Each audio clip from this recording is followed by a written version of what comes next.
loves, it's Lacey and welcome back to our space. So today in our space I have a DIY for you guys, and the thing we are going to be using to make it is clothespins.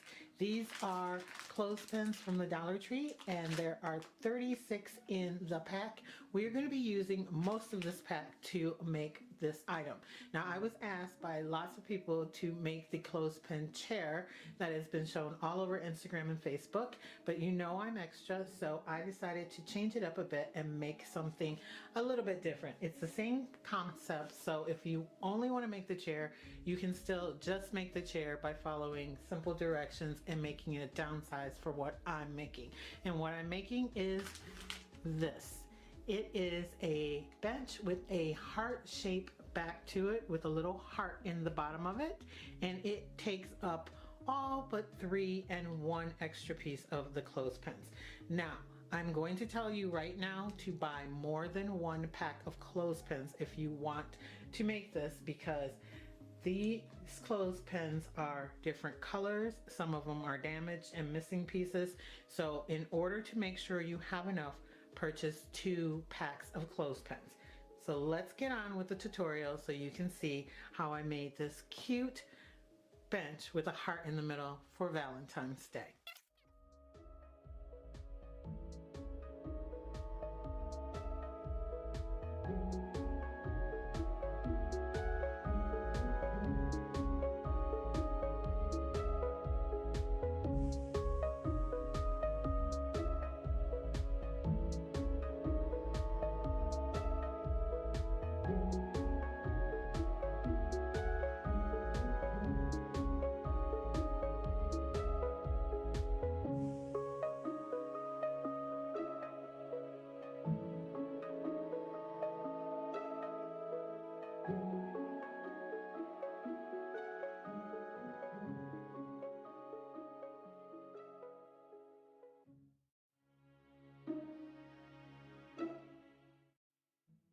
Now, once you have these 8 done, we are going to focus on making the crossbars to our bench. You have 4 of those. These 8 make up the arms and the legs of the bench, and 2 of the sections in the heart. This one and this one. So you need 8 of those all together. And then now we're going to make this crossbar, and there's 4. There's 2 on the back and 2 underneath.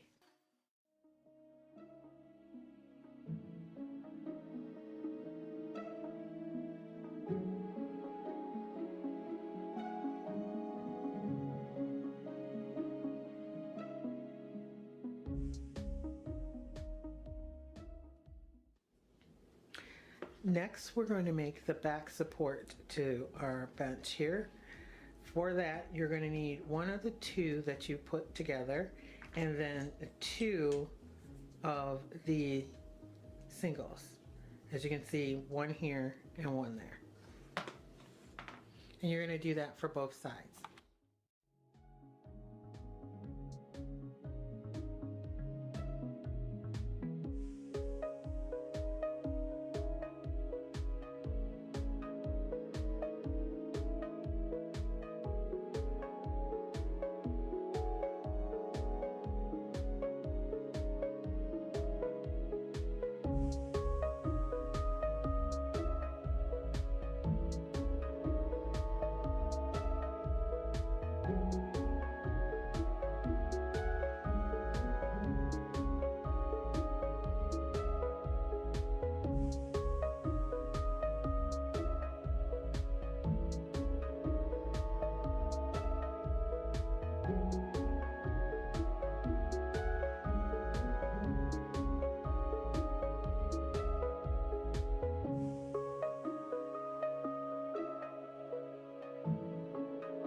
The initial one I made, and here's the one I just made for you guys. And neither of the backs are attached. I'm actually going to paint this one white, and I may stain this one. I have to see what my friend would like done with it. So we're going to set this one aside, and we're going to go ahead and paint this one with Waverly chalk paint in white.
Here is my final project, and I love how it turned out. Everything you see here can be purchased from the Dollar Tree on this project. I use one pack basically of the clothespins to make this, but I do suggest that you buy two, like I showed you in the beginning, just in case some of them are damaged, discolored, or you just can't use them because they don't fit together well. Now, the hardest part of this project, I have to tell you, is actually laying it all out and making sure that it fits together to make the bench. And it just takes a little bit of patience because it is Dollar Tree clothespins. My first one, it took me an hour to think about how I wanted it to go and put it together. And I had to finagle the heart shape in the back to make sure it fit into the bench. I had to remove a couple of the clothespins that I initially used because they did not fit in there as well. They had rough edges and some of them were kind of broken. However, it only takes one pack of clothespins and you will have, I do believe, 3 clothespins and 1 extra piece left over, or maybe 2 and 1 extra piece if you use 1 pack. So that in itself is a $1 project. If you just want to make the bench and use it, it's only a $1 project. This video is part of a mega video collaboration that is being hosted by 2 very lovely women here on YouTube. It's the best 20 DIYs of 2020 by my friend Heidi Sonboul over at Heidi Sonboul DIY and Lena over at DIY Beauty on Purpose. Now, what they've asked us to do is compile our favorite best videos that we did in 2020 and put them in a mega video for your enjoyment. Now, I'm going to link both of their channels down below in my description box, along with the playlist of everyone that's participating in this collab. So please go over, check it out. There's a lot of wonderful DIYers for you to enjoy. And my video is quite long, you guys. I know I'm a little extra, but please, if you don't like one, just skip to the next one. So, and make sure you check out the last one. It's my personal favorite.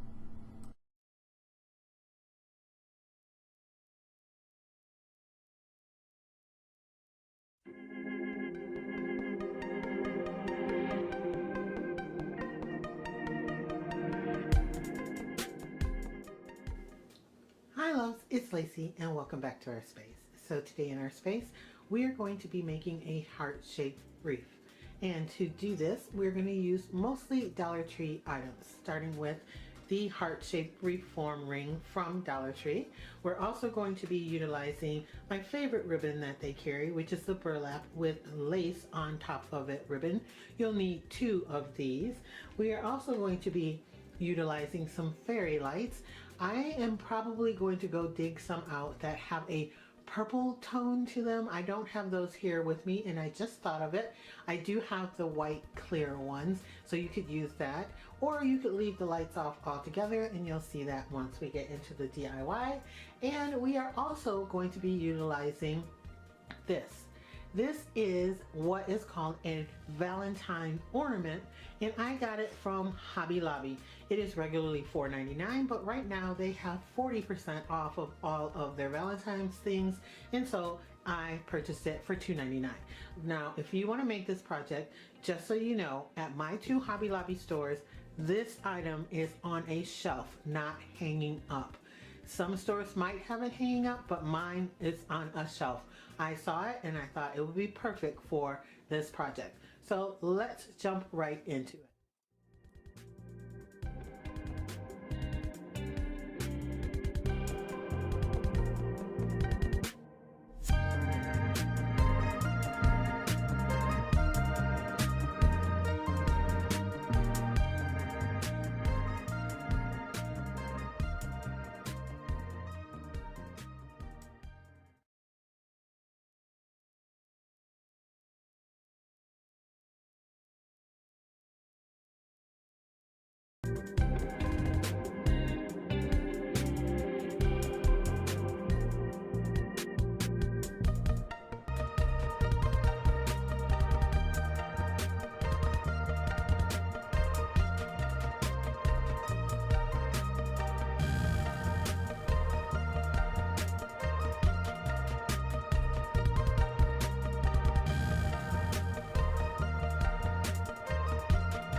Alright, next I decided to change my mind on how I'm putting this together a little and add in one of these chopping mats from Dollar Tree. They come 2 in a pack, and so I already removed one.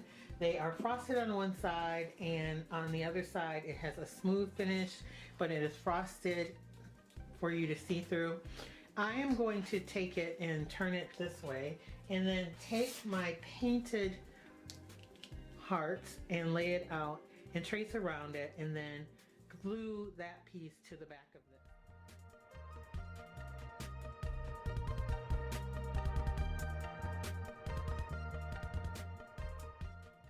Now next we're going to take this burlap ribbon and we are going to place it around the outer edge here of this heart. We're going to start here in the middle and we're going to scrunch it up and glue it down all the way around and kind of a ruffle. I was going to use the needle and thread and gather it, but I tried it and it doesn't really help at all. It just makes it a little more difficult, to tell the truth. You can do it either way. So I'm going to skip the needle and thread that I was going to use, and I'm going to start gluing it down around the outer edge.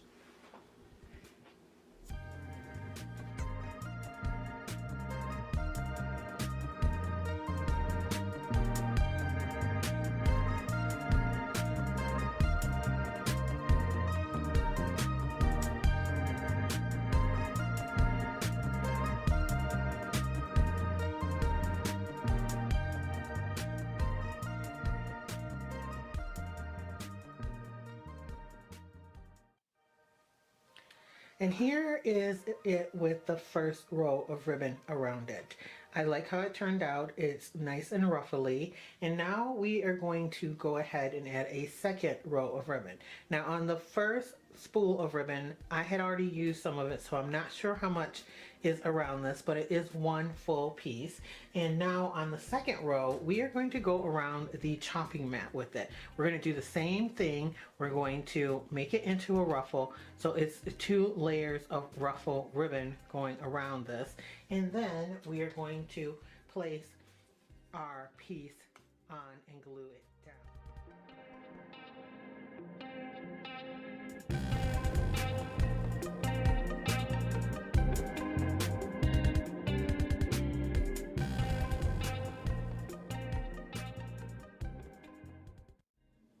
And here is my final project. I am very happy with how this turned out. This is the exact vision that I had in my head. So let me show you what it looks like lit up. And I think that is quite lovely. I am in love with this project, and I think that I want to make something else that kind of illuminates along with the chopping mat. I think you need that to help diffuse the light so it's not so harsh coming through underneath this, but would be pretty with all of the lights off. So let me show you that too in some footage here.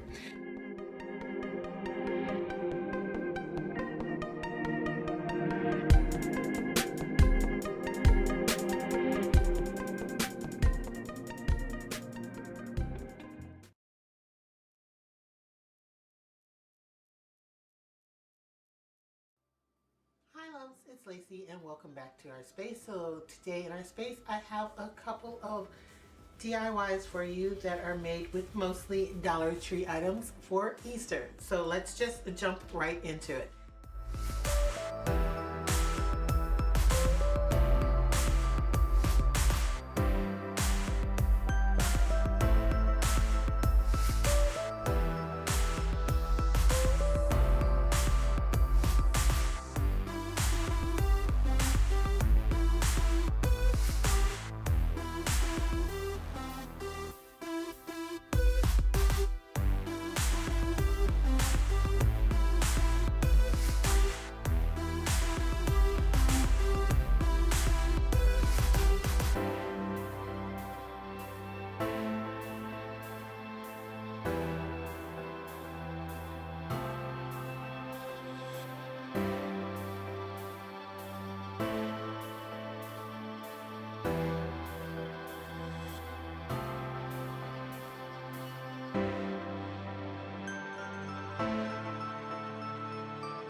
we're going to be utilizing one of the 5x7 frames. I have this one I already had in my stash. You can pick any 5x7 frame that you like. We also are going to be utilizing one of the moss sheets. This is over by all of the like floral stuff and the Wreath forms in Dollar Tree in my store. I also have one of these little plaques. It comes with a stand on the back of it. This one says, "It's so good to be home."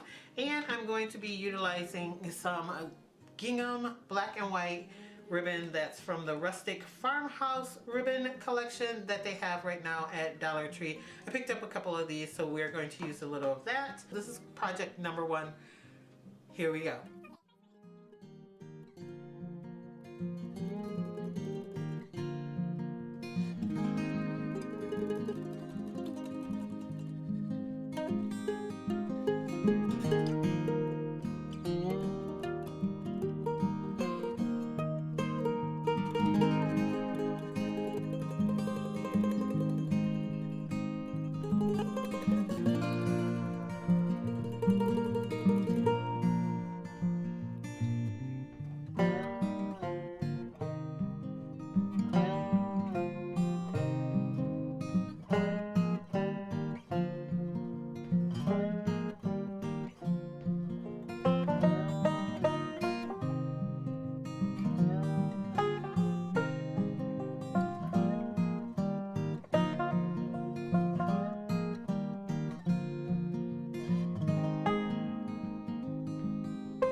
So now I have this on here, and this color on the backing here doesn't exactly match the white, so I'm going to take just a little bit of this light buttermilk acrylic paint and I'm going to brush it over.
For this project, you're going to need one of the glass tea light holders. I picked this one here. I don't like the colors on it all that well, so I'm going to be covering that up. It has a little medallion on it that says, "Live, Laugh, Love."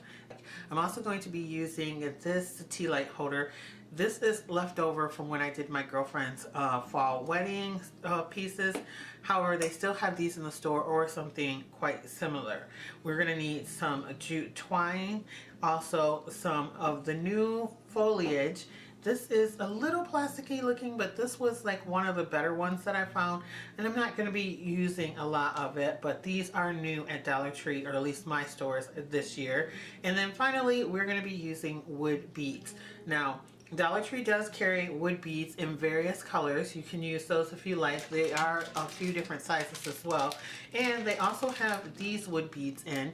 Now, these are in near the makeup and the hair sections, depending on where it is in your store.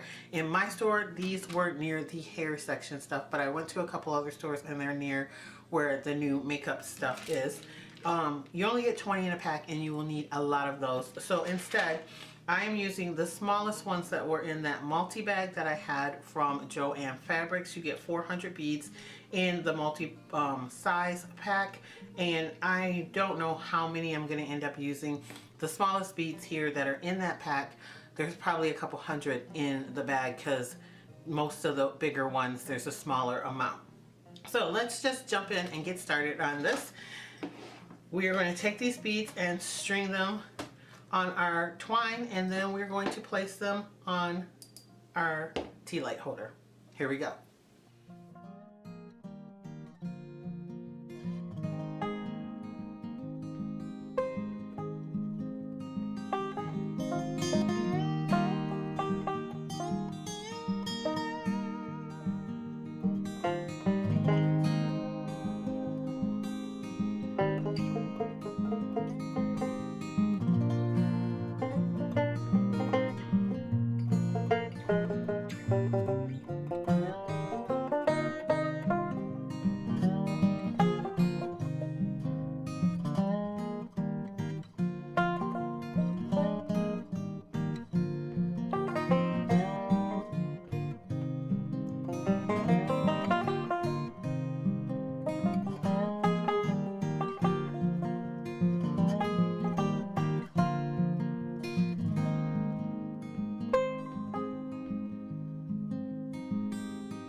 Project, we are going to be utilizing one of these glass candle holders, some nautical rope, one of these small 8-inch Wreath forms, one of these candle holders. They came in black and white.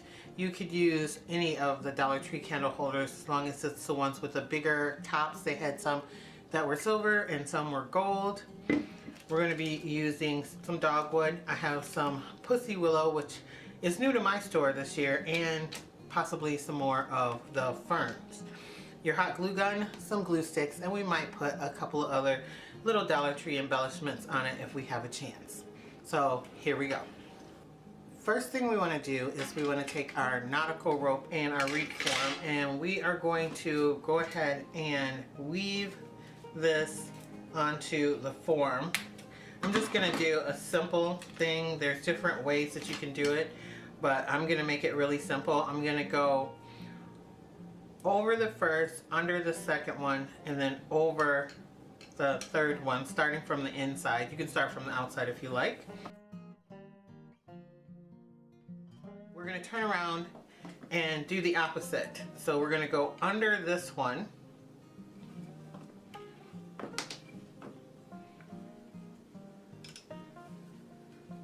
so it catches, and then come back and go over the middle one.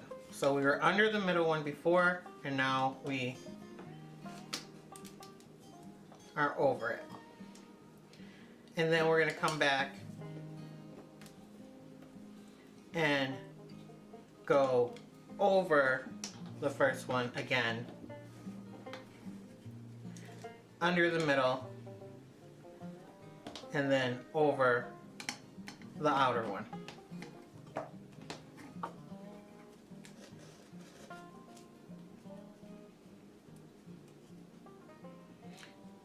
continue that all the way around.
Okay, for this first DIY, we're going to be utilizing one of these Dollar Tree candle holders. They had these a while back. They have various types that are like this. It has a wider base and a wider top on it. We're also going to be using one of the glass candle holders. We have two of these votive candle holders with this particular pattern on them for this DIY. They have these in different colors. It doesn't matter which color you get because you are going to be painting it. You may or may not be able to use lights with it once it's painted if it's a darker color than the clear. And they also have that pattern on a larger jar with a lid, so if you find that, you can use that too. However, this one I think is a better shape for it. We have various paints. I have some chalk paint. I have some acrylic paints that we're going to be utilizing. I have chevron ribbon, that is the burlap from Dollar Tree. I also have some of this new foliage in the fern. I have some already in a bag that I will be using, and we need a little reindeer moss. So let's get to crafting. The first thing you're going to want to do is take your glass here and we are going to cover that with some reindeer moss.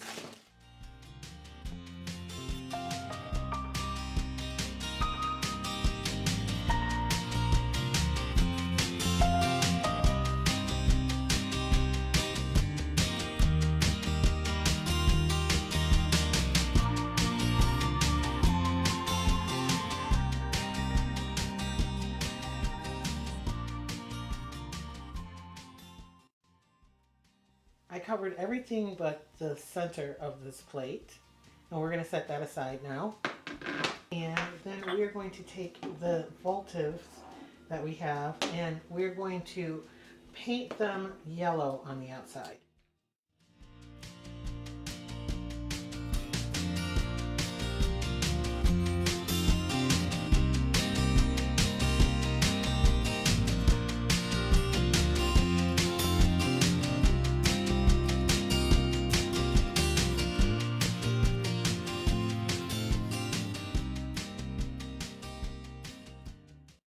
Okay, I stippled this on all the way around both of them, and we're going to let that dry, and then we're going to come back in with a little bit of brown paint in a couple of areas, and then a little bit of green and brown paint mixed in a couple of areas. So we're going to let those dry now. Now I'm going to take our candlestick and we're going to paint that.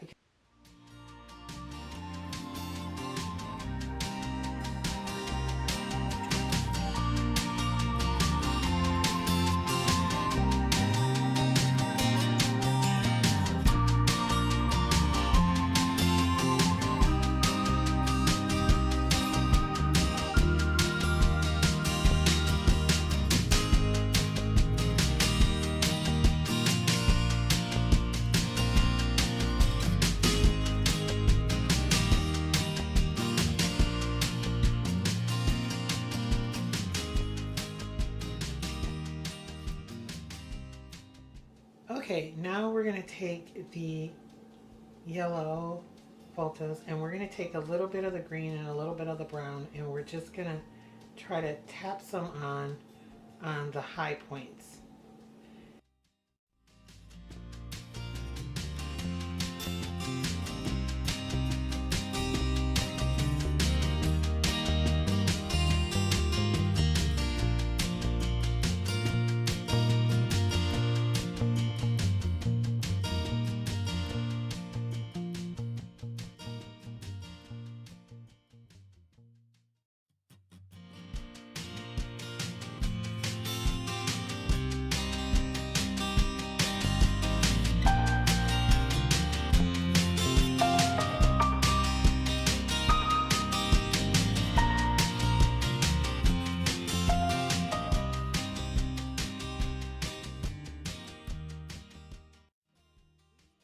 Done with the painting and everything is dried, and as you can see I painted these to look like pineapples, and I went ahead and painted the edge all the way around the glass candle holder because it was just too bright with nothing on it, and I added some green to the base. I know it looks a little crazy, but when we get done it should look a whole lot better. So normally I would turn this upside down and glue this to it, but since it has all the moss on it and I don't want it to fall off, we're going to glue it just as is. So we're going to use my big glue gun and use some Gorilla Glue sticks and glue this down so it stays.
are my final projects, and I have to say, not only are they festive, but they are so much fun.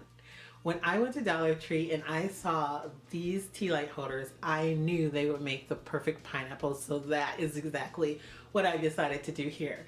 And the succulents that they have make the perfect toppers. How great was that? Everything you see here is from Dollar Tree, from the candle stand all the way through the greenery and everything, and the little tea lights. Those actually are to use underwater, but I put them in here because I like the brightness of the white. I know these might be coming off a little green to you on camera, but believe me, it is yellow. It looks like a pineapple and I love it. Also, as you can see, your girl added some butterflies because I'm in love with those die cut butterflies, and so they'll be making some appearances here and there.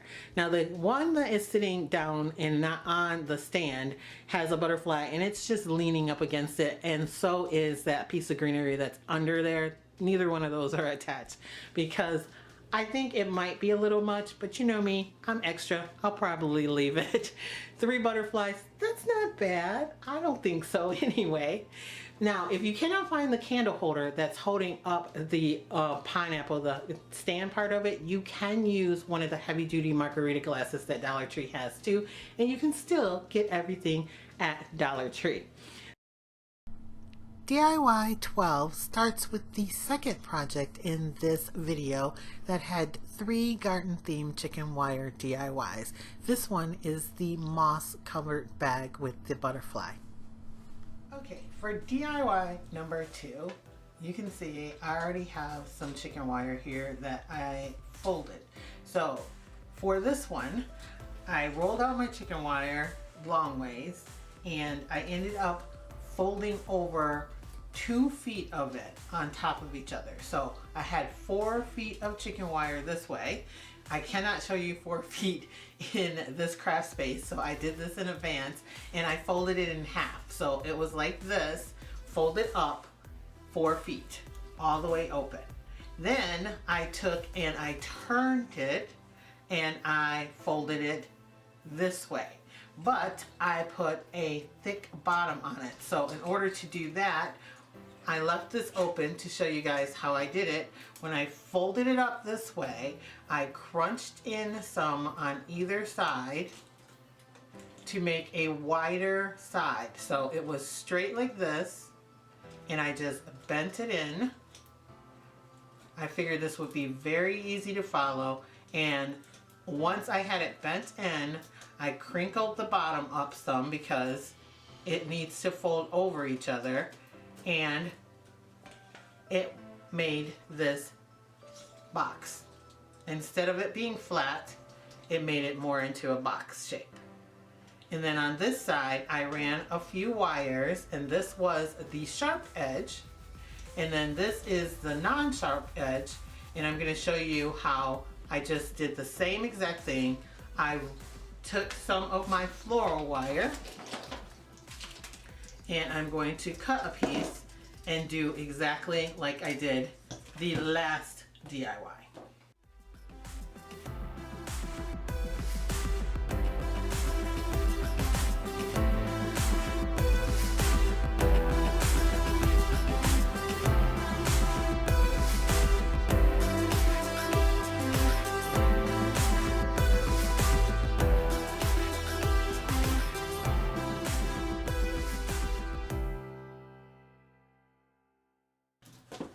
So there you have one solid piece, and you can flatten it out on the bottom so that it will set up by itself. Okay? So now the difference in this, because I wanted to make a bigger one, you can make it as big or as small as you want, is I'm going to then now take some sheet moss and I'm going to put it inside of this one. However, by folding it the way that I did, you have a pocket on either side.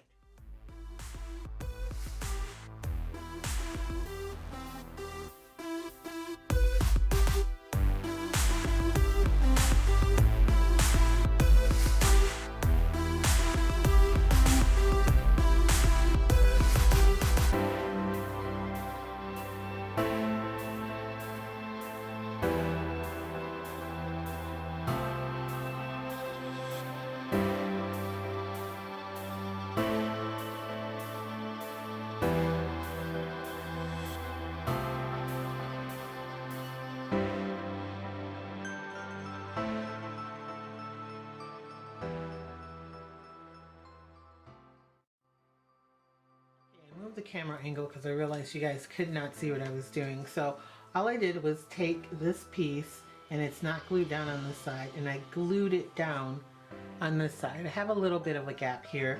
The bottom I'm not going to worry about at all because it's going to sit down on it and I don't need to have it covered.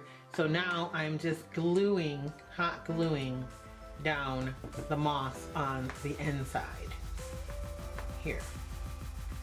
So then once that is done, when you turn it up, you will have moss on the edge. Okay, here's what that looks like now. All the sides are covered in moss, and sorry about the kind of angles with trying to get the inside shown to you guys. This is what it looks like. All I did was glue down these pieces so they would stay. It doesn't have to look pretty on the inside at all because we're going to be covering that up. This is going to be the front, and we will continue to lose some moss here for a while. Now, all of that moss that fell off that I had piled up, I did put in a Ziploc baggie. Save that. You can use it for other projects or fill in holes anywhere that moss falls completely off. So the next thing we're going to do is we're going to take some nautical rope from Dollar Tree, and I already have some that's open. We're going to decorate the outside of this so it looks like a bag as well. I saw this at one of my local hardware stores that always gets in pretty things for different holidays. We had to go there to get some pieces to fix a couple of things around our house here. And so what I'm going to do is I'm going to first loop a loop here, and then I'm going to put that here on this bag and run this rope up to the other side and make another loop. And then when I make the other loop, I'm going to run the rope back alongside it, so this will be 2 pieces thick. And then I'm going to do the same thing on the other side here.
For this DIY, we're going to be utilizing this tote from Dollar Tree along with some of their nautical rope.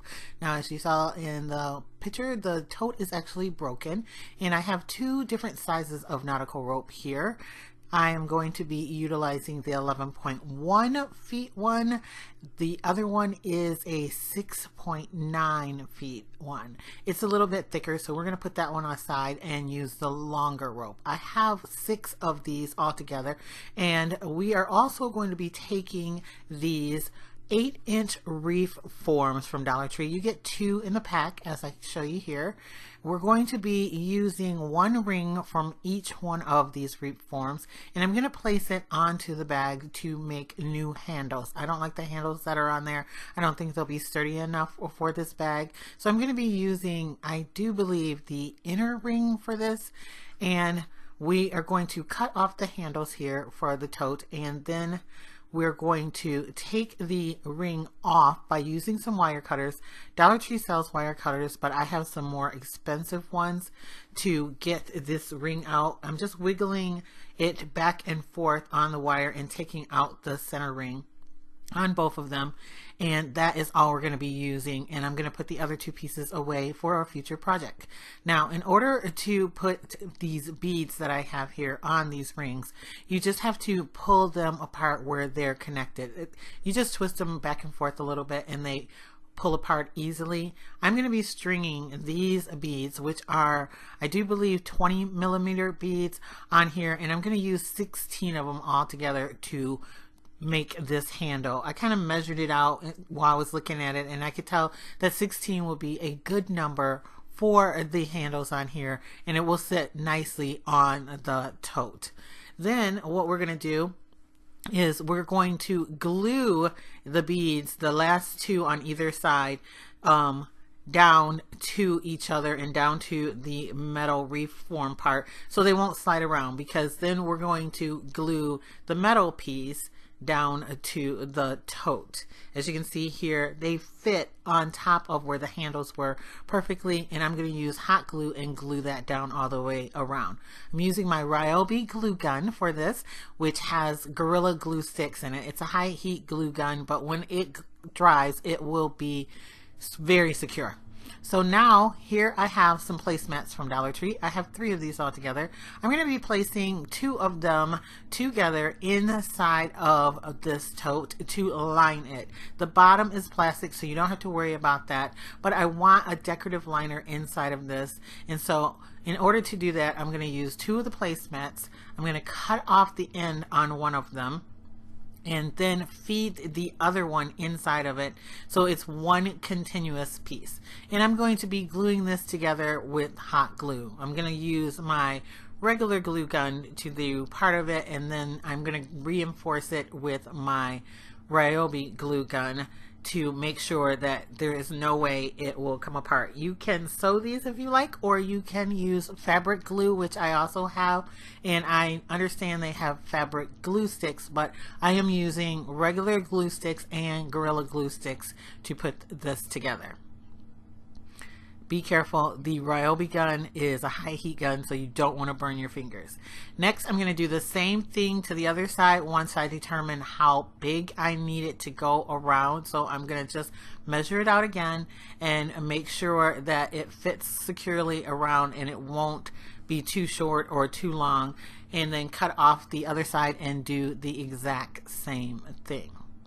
Once you have this all glued together and it fits well, then we're going to turn it on inside out, which is actually the right side, and we're going to take the 3rd placemat and we're going to cut off a section to make a pocket on the inside of this tote. I thought it would be really good to be able to separate some of my items inside of it, because it is going to be a functioning purse when we are done with it. I am actually going to make a deep pocket and then 2 shallow pockets, and all I'm going to do is turn over the edge with more glue here from my hot glue gun to make the lip for this. You don't have to get too perfect for this, because it's going to be inside of the bag. And I'll show you how we'll attach it here in just a second. So now I'm just measuring to make sure that this piece will fit inside of the bag and lay pretty flat. And we're just going to glue it down with my glue gun. I'm going to use the regular one just to get it in place, and then the hot glue gun to make it more sturdy, as you can see. And then I did the same thing with a much shorter piece to make a pocket on the other side. And I'm actually going to be making 2 pockets. Over here, I'm going to glue down the bottom and the sides, and then you will see here that when I get to the middle for this piece, I'm going to glue that down, and that will give me 2 shallow pockets on one side. I think this will be really good to put things like chapstick and hand sanitizer, little ones and stuff inside this pocket, things that you don't want to dig around in the middle of the tote for. And it will be just like a regular purse.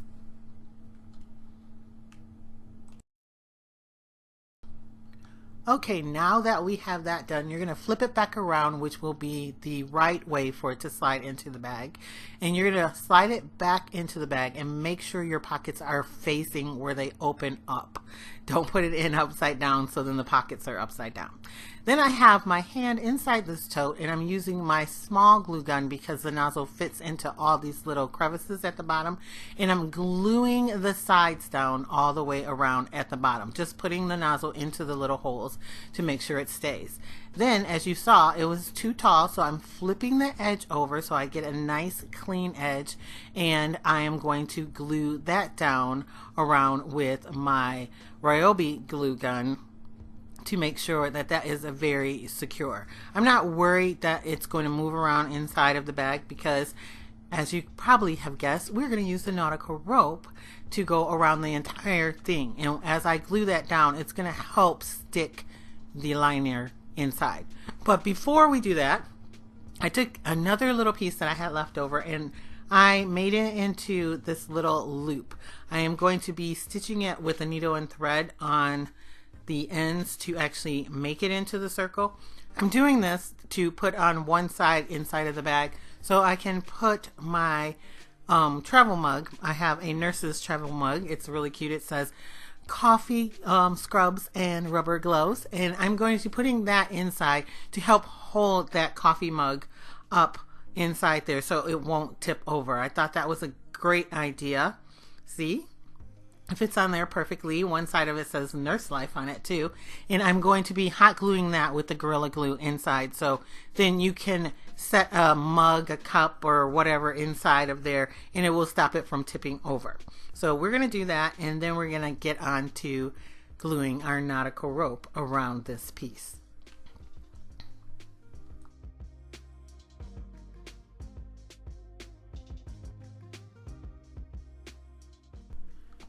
So here I go with my hand gestures again, but we are going to start at the bottom in the middle, and it really doesn't make any difference which side you do. The side that we're going to be actually starting the rope is going to be the front, and then the other side is going to be the back.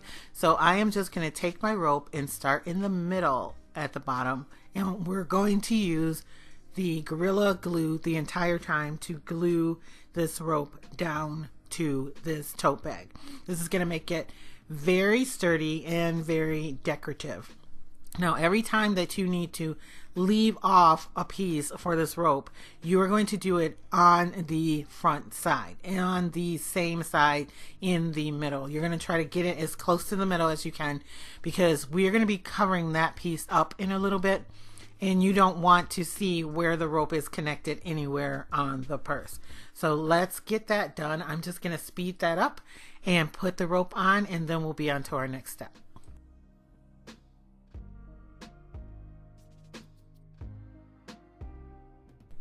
So here I'm just showing you where I left off in the same spot, and then the back is perfect and there are no connections on it. This is actually the back of the purse, and here's the front of the purse, and all the connections kind of go down the middle. Don't worry about that. You're not going to be able to see it because now we're going to decorate that, but you want to make sure you have enough glue in those spots so it doesn't want to come apart. So now I have this a big flower. It is from Dollar Tree. They had these in the spring. They normally have them every spring. I'm going to take the leaves off of it. It's sort of kind of like a peonies, I think they are calling it.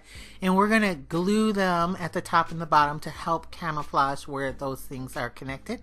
And then we're going to glue the flower in the middle.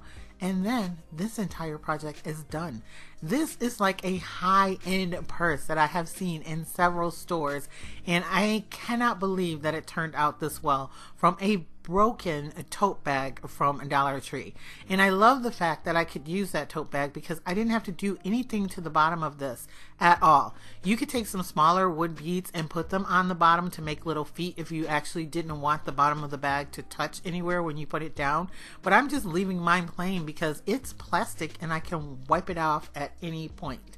Now, I made this last year in the spring and I did not get to carry it because of the situation of the world today. You can't wipe this off, and I wouldn't want to take it anywhere that you couldn't wipe it off. But it turned out so beautiful. I am holding on to it to be able to carry it as an actual purse that I would use on a regular basis. It is a little heavy because there's a lot of rope on it, but it's not too much for you to carry on a regular day, and it's very sturdy. The handles will definitely not come off, and I put enough hot glue underneath that the rope is on there for good. You could spray it with some kind of like Scotch Guard before you put the flower on and it would be perfect. I love it. Here's what the back looks like. I think it's something that I never thought I could make from Dollar Tree products because everything but the beads on this is from Dollar Tree. And look, you can see I put a little hand sanitizer in there and a different little travel mugs, and I still have plenty of room in this bag.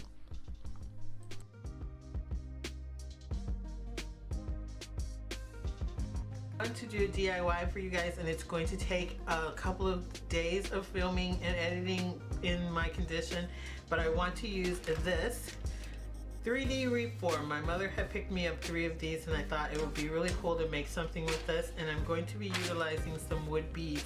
I did get these from Amazon. I have 300 of the 16-inch ones that are in this cloudy bag that I actually absolutely love. These cost me about $10, I do believe, and then 200 of these 20-inch beads, and then I also have more beads here. I have a ton in my stash. These I think are 25mm beads, but I'm not sure, but those are the 3 sizes that I'll be utilizing for this. So what we are going to want to do first is take this apart. They come apart easily, and each side has a little ring on it so you can hook them together, as you can see right there. I'm going to be removing one of these rings from each one of the hoops, and I'm going to leave one on. And then the last hoop doesn't have the rings.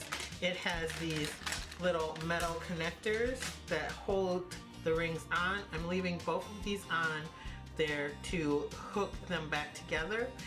So the very first thing we're going to do is we're going to take one of these rings and get off the little metal part. I've already done that on some.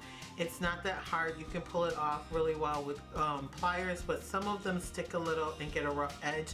I scraped them against the concrete in my driveway to try to get it off, and then eventually Chad came and filed it with a metal file that you can get at your hardware store. He has already in his tools. We didn't go out to get it, and he says they cost about $1. Okay, once you have your ring where you don't have but one of the little circles on it, this one is missing from the bottom, and you can see that it's really neatly done. That's one of the ones that Chad did. Mine looks a little more rough on it, but what we're going to do is we're going to take where they're connected, and you can see where the wire is connected all the way around, and we're going to just pull that apart, and it's really easy. Believe me, I have no strength right now, and it will just literally snap. Even though I said it was easy, I'm gonna struggle for a second, but it will snap if you bend it back and forth a couple of times like that. And we're going to string beads on it.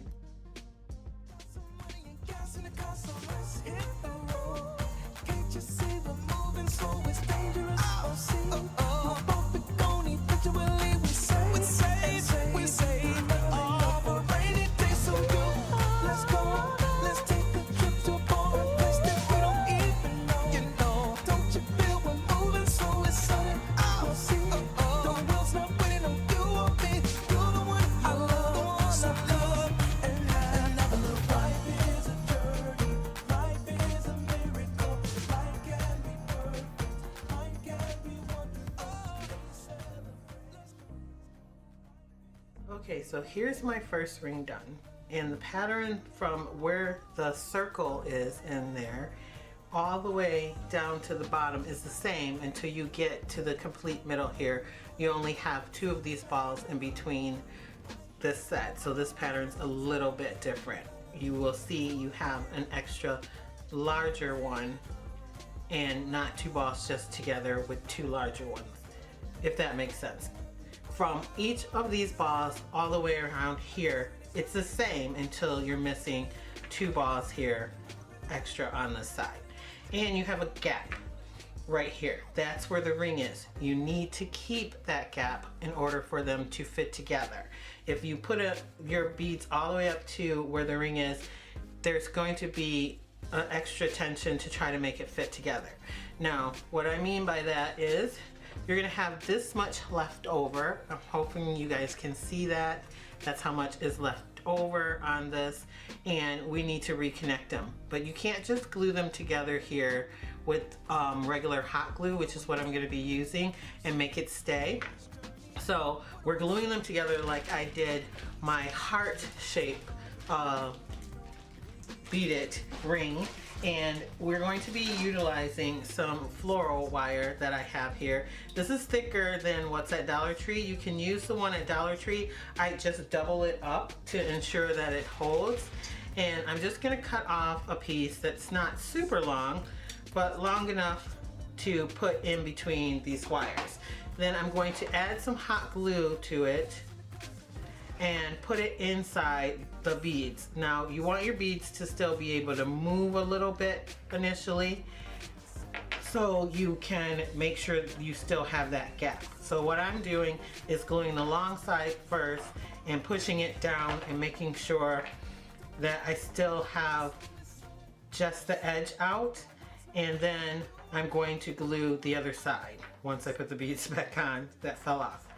And it's very flexible. You can do this easily. No ocean, I see people in places and things so clear. Oh, life has brought me here. Any, many, money, more. Pick a place and there we'll go. This jungle like a pro. There you have it. The whole ring is together, and we have a nice gap there where the circle is, and you need that gap. So make sure you don't put so many beads on that will cover up that gap. So that's one done. Let me show you the next one. So here is my second one, and it is the same pattern. Here's my circle, and it's the same pattern all the way around until you get to the bottom here. Now it's different than the last pattern because I had these 2 beads at the end, but then I still had a gap because it's a little bit bigger of a ring. So I added 2 smaller ones. I don't know what size these are. These are 16. I would guess that these would be 12 millimeters maybe that I had in my stash. Just long as it's even all the way around, because we want to utilize a middle at the top and the bottom. And here at the bottom, your middle is, or this will be the top actually, your middle is always going to be where that little ring is. Okay, I've done all 4 of my circles. This is the last one, and it is the one that has the 2 ends that holds them all together. Now one of them is going to go through all the circles that we have on the end, and the other one's going to go in between some of the pieces. So from this top is what I'm calling the top, all the way down, the pattern is the same until you get down here. We have an extra 1 of these balls and then 2 of those. And there is gap space, so things fit between. So now I have all of my rings beaded, and we are going to assemble them now. I'm going to take the largest one here that has the prongs, and I'm going to keep this as the top here and slide the first one on, and then I'm going to turn it and slide it in between the beads that are at the bottom in the middle. So then it looks like this.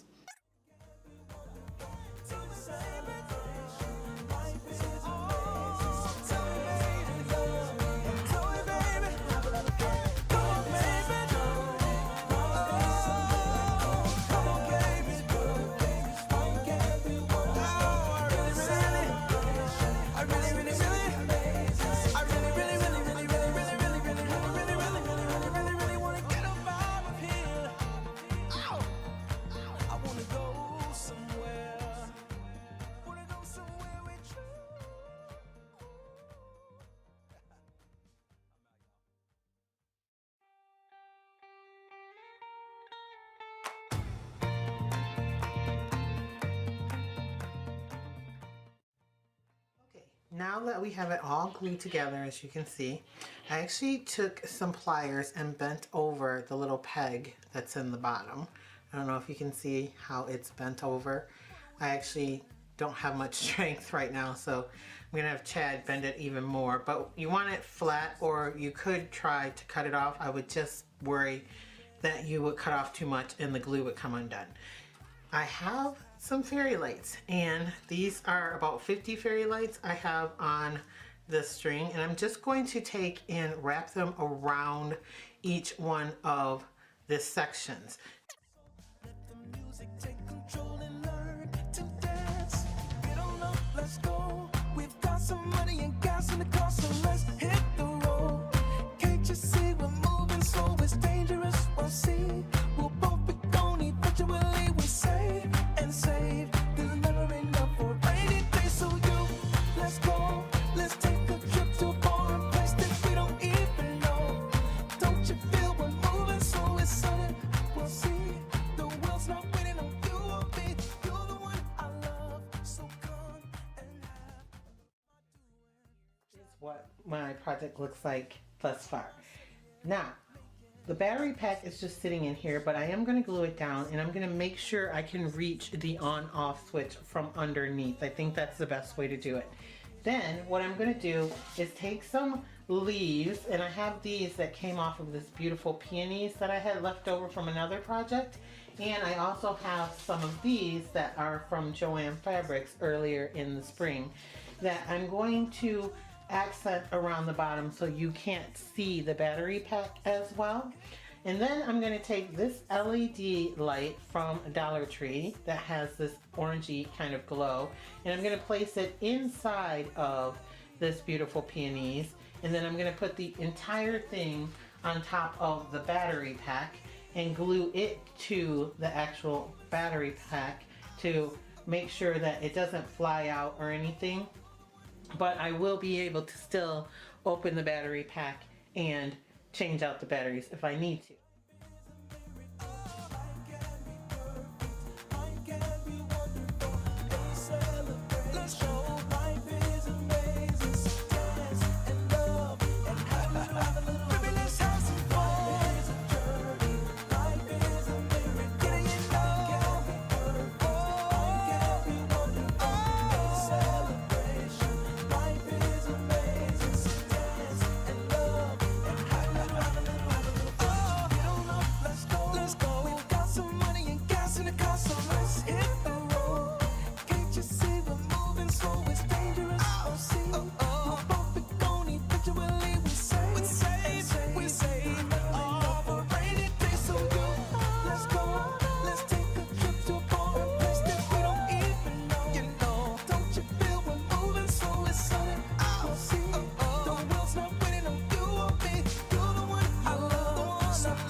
Project, and this is my bohemian style chandelier that is made from wooden beads and the Dollar Tree 3D reform, and I love how it turned out. As you guys saw, I cut all the reform apart and then put the beads on and glued it back together, and that is the hardest part of this entire project.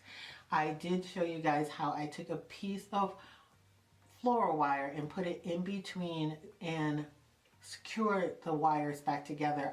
That gives it a little more stability.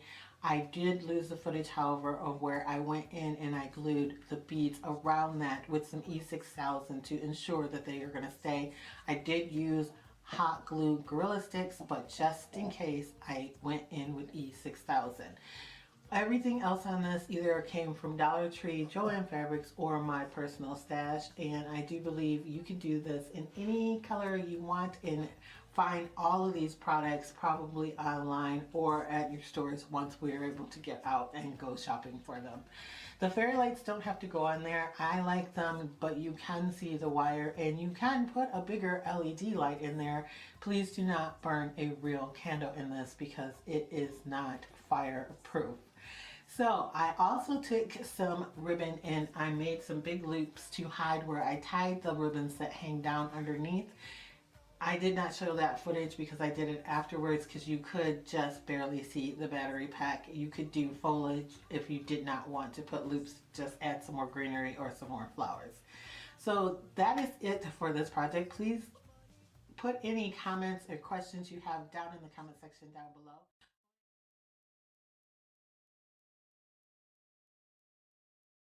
I thought it'd be really nice to do a welcome sign. So I have this circular sign from Dollar Tree and we're going to be utilizing the back of it. So what I'm going to do is I'm going to paint the back of it, and I have several colors here. We're going to be using some white chalk paint from Waverly. This came from Walmart. I also have elephant and I also have mineral, and then I have some black chalk paint from the Dollar Tree. This is in the new Crafter Square section. And you can use any kind of paint that you want. You can use acrylics if you like. I just have these on hand right now. I may pull out some other ones depending what it looks like when we start to put it together. Now what I want to do is I have some painter's tape here. I have really wide painter's tape, so I cut them in half, some pieces already. And I want to tape off a couple of areas on here and paint them with some of the mineral and the elephant, I think, maybe mixed in with a little bit of the white. I want to try to make part of this look a little bit like wood grain, and I want to try to make my lines really straight.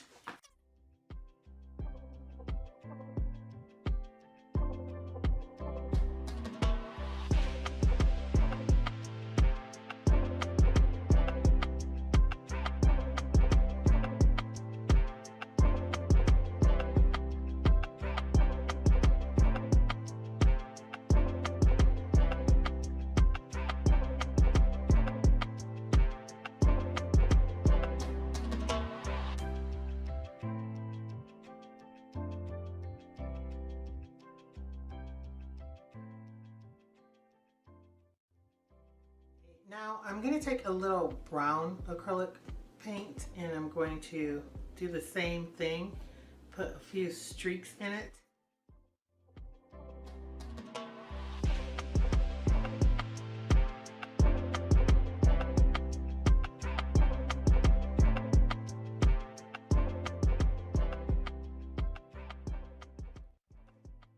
I'm going to use a smaller brush and I'm going to go back into the elephant. I'm going to take some of this elephant color and I'm going to make like some really light wispy half circles so it looks like knots in the wood.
Okay, while the white is drying, I'm going to go ahead and paint this welcome sign white as well.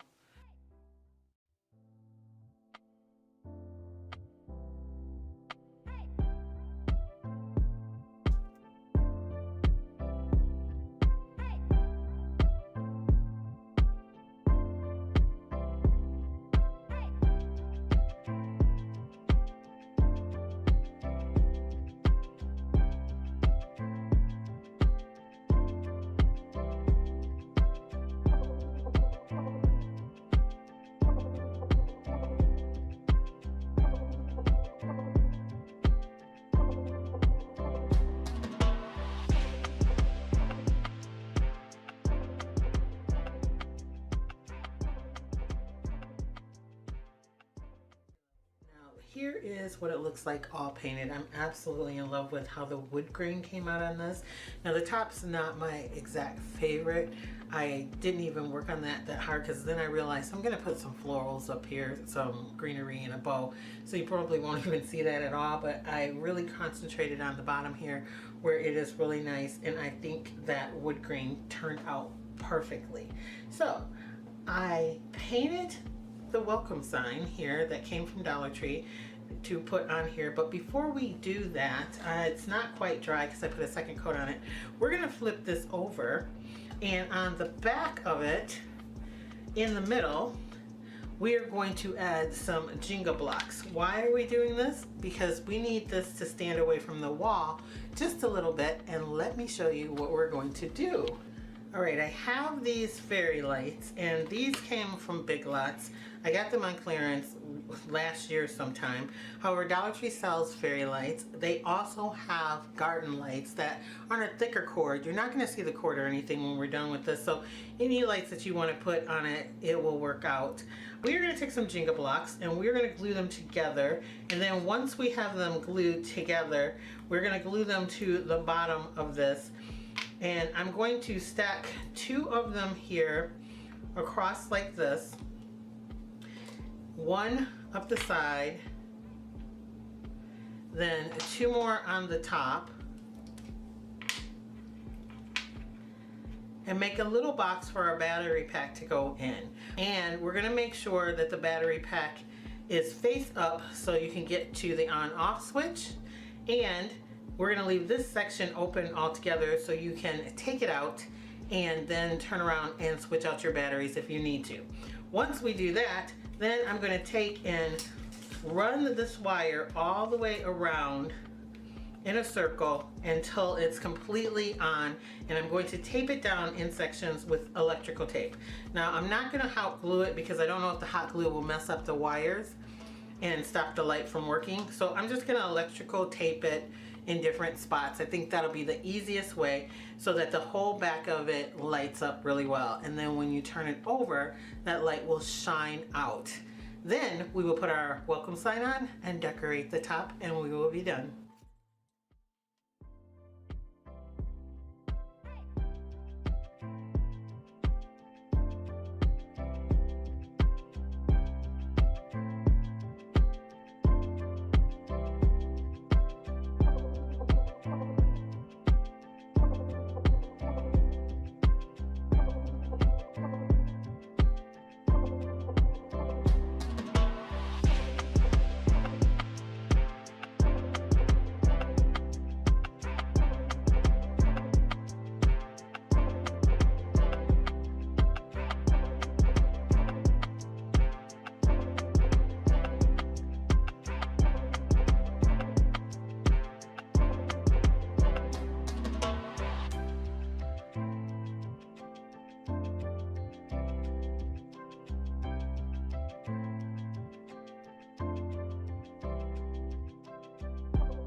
It to make sure it would hang on the wall, and I did not like how it was hanging on the piece of twine that was there, so I took that off.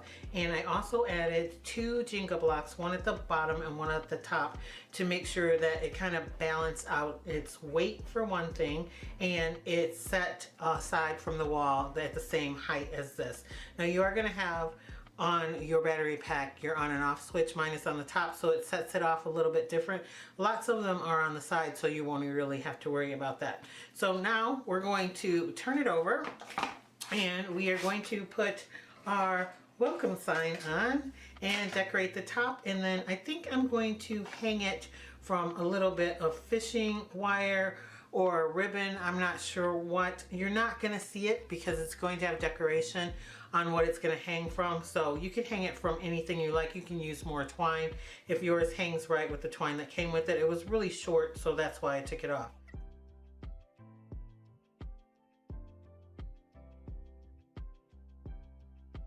Now we have our welcome sign on. We are going to be taking some foliage, and I have this from Dollar Tree. I don't know what it was called, but I've had it in my stash for a little while, so I'm gonna break off a couple of these. I also have some leftover pieces from some lamb's wool that I got from Walmart quite a while ago. I have this in my stash, so I'm gonna use some of that as well. And then I have some ribbons, and I'm going to make a classic Lacee space bow. Now the burlap is from Dollar Tree. The red, I wanted to put a little bit of pop color in there. I'm not going to use a lot of it. I think that came from Hobby Lobby on clearance, and then this buffalo check came from Joann's on clearance as well.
Okay, so here is what my bow looks like, and I know you guys are gonna say, you didn't show how you made the whole thing. This is my typical signature Lacee space bow, and I am going to be placing it right here in the middle. And it takes a while to fluff it like I like it. It's kind of like a chaotic, happy mess, I normally say. And so you can make any kind of bow that you like. So I'm getting ready to go ahead and glue it down, and then we're going to be all done.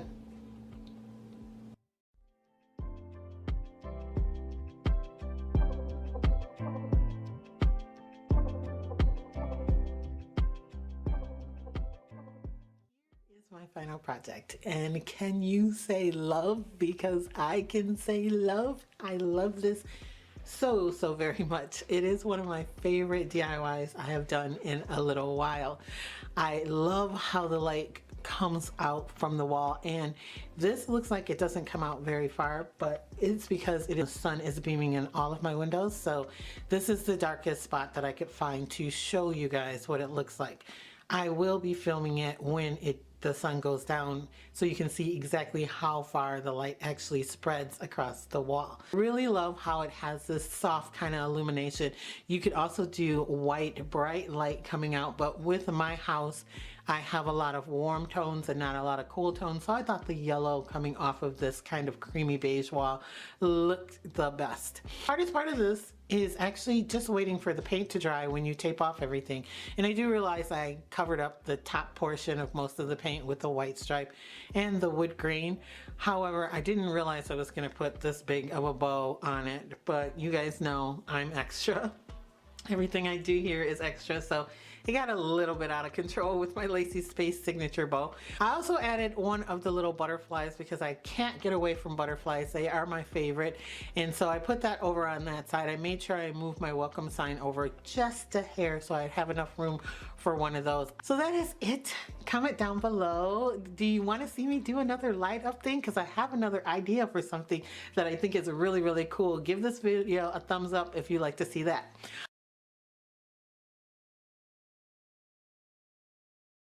Okay, for my next DIY, we're going to be utilizing one of the rings from the 3D Wreath form. These are the 10-inch Wreath form for this. I already had one that I took pieces out of, and as you can see, the end of it where it connects is already snapped loose. Now there are these little rings on here on each side, so I am going to attempt to just bend those off. You're going to put some beads on, and I grabbed out some of my favorite butterflies out of the blue green pack that I have only, and I'm going to string beads in a pattern. I have 3 different sizes. I think these are about 12-inch or millimeter beads, and these are 16, and these are definitely 20. I have a few of those in there. I'm going to string a pattern of beads on here, and then after I have the beads on where I want them, I'm going to leave a few spaces to put some butterflies on this wreath. And I have 2 of each one out because I'm going to back them so they will look more 3D. Okay, I actually pulled them off with pliers and it didn't give me any rough edges, luckily. And so now we're going to string beads on here.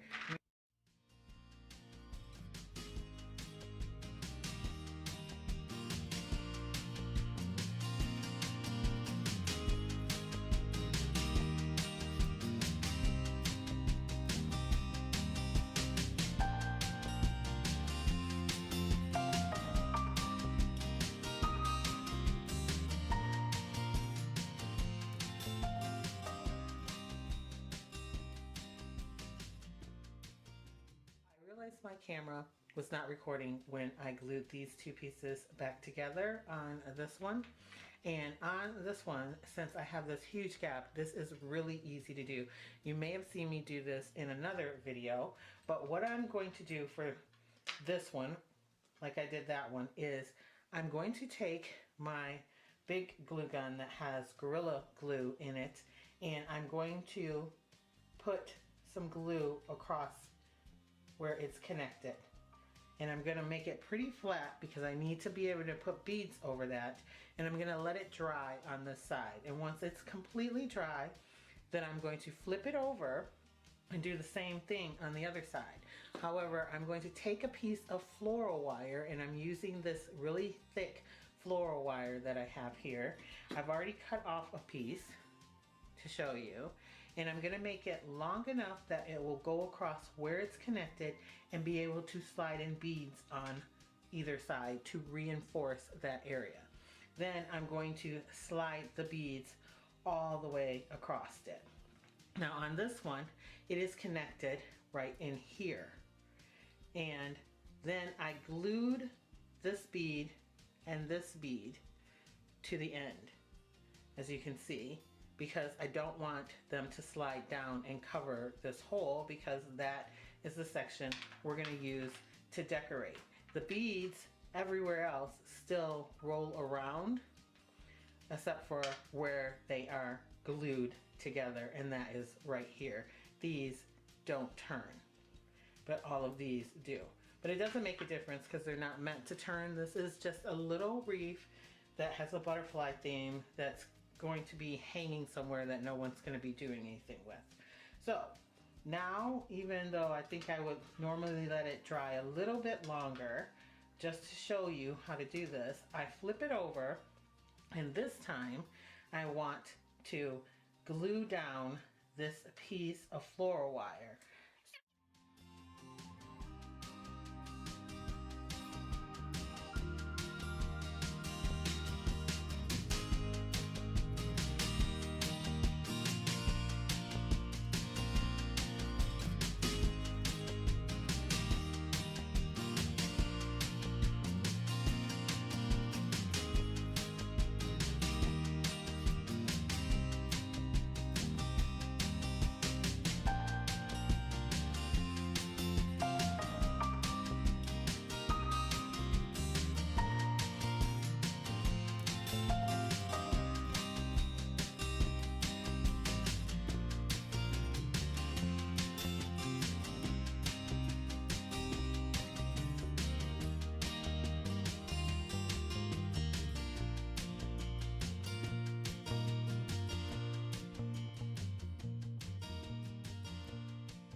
on, and I am thinking this is all I'm going to do to it. I wanted to add some ribbon, and you could easily add some pretty ribbon hanging down from the bottom if you wanted, but I think it kind of takes away from it. I think it's just really pretty by itself. I know if you are not new to my channel, you're like, what? A Lacee Space video where she doesn't go all extra on everything, but I think it looks really nice just the way it is, and so we're going to leave this one just the way it is. Okay, so here is what the back looks like. I did not like that it was so untidy. This is the front, and this is how I would put it, but I decided to put fishing wire on it, and so I thought, oh, if someone wanted to hang it like this, you could put another big butterfly on the back, but I don't want to waste another one of my big ones, so I'm going to actually just put a smaller one of the same thing here in the middle on the back, and I think that will work out just fine for me, not liking that it looks a little messy. I don't want to put anything else back there, so I'm just going to use a smaller version.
Hi loves, it's Lacee and welcome back to our space. So today's video is going to be another light up DIY for you guys. And also, I do believe you could call it a trash to treasure video because we are going to be utilizing this box right here. It came from a bottle of alcohol called Lagavulin. And if you are a fan of Parks and Rec, you would know that this is the drink that Ron drank all the time on here. So this was Chad's. He had bought it for a special occasion, and he saved the box for me because it's so pretty, and we are going to be utilizing it for this DIY. It is about 12 inches long, and so we are going to cut the top off this, and then we are going to make it into something that I have seen everywhere that is really expensive, and do it for under $10.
Okay, so here's what that looks like now.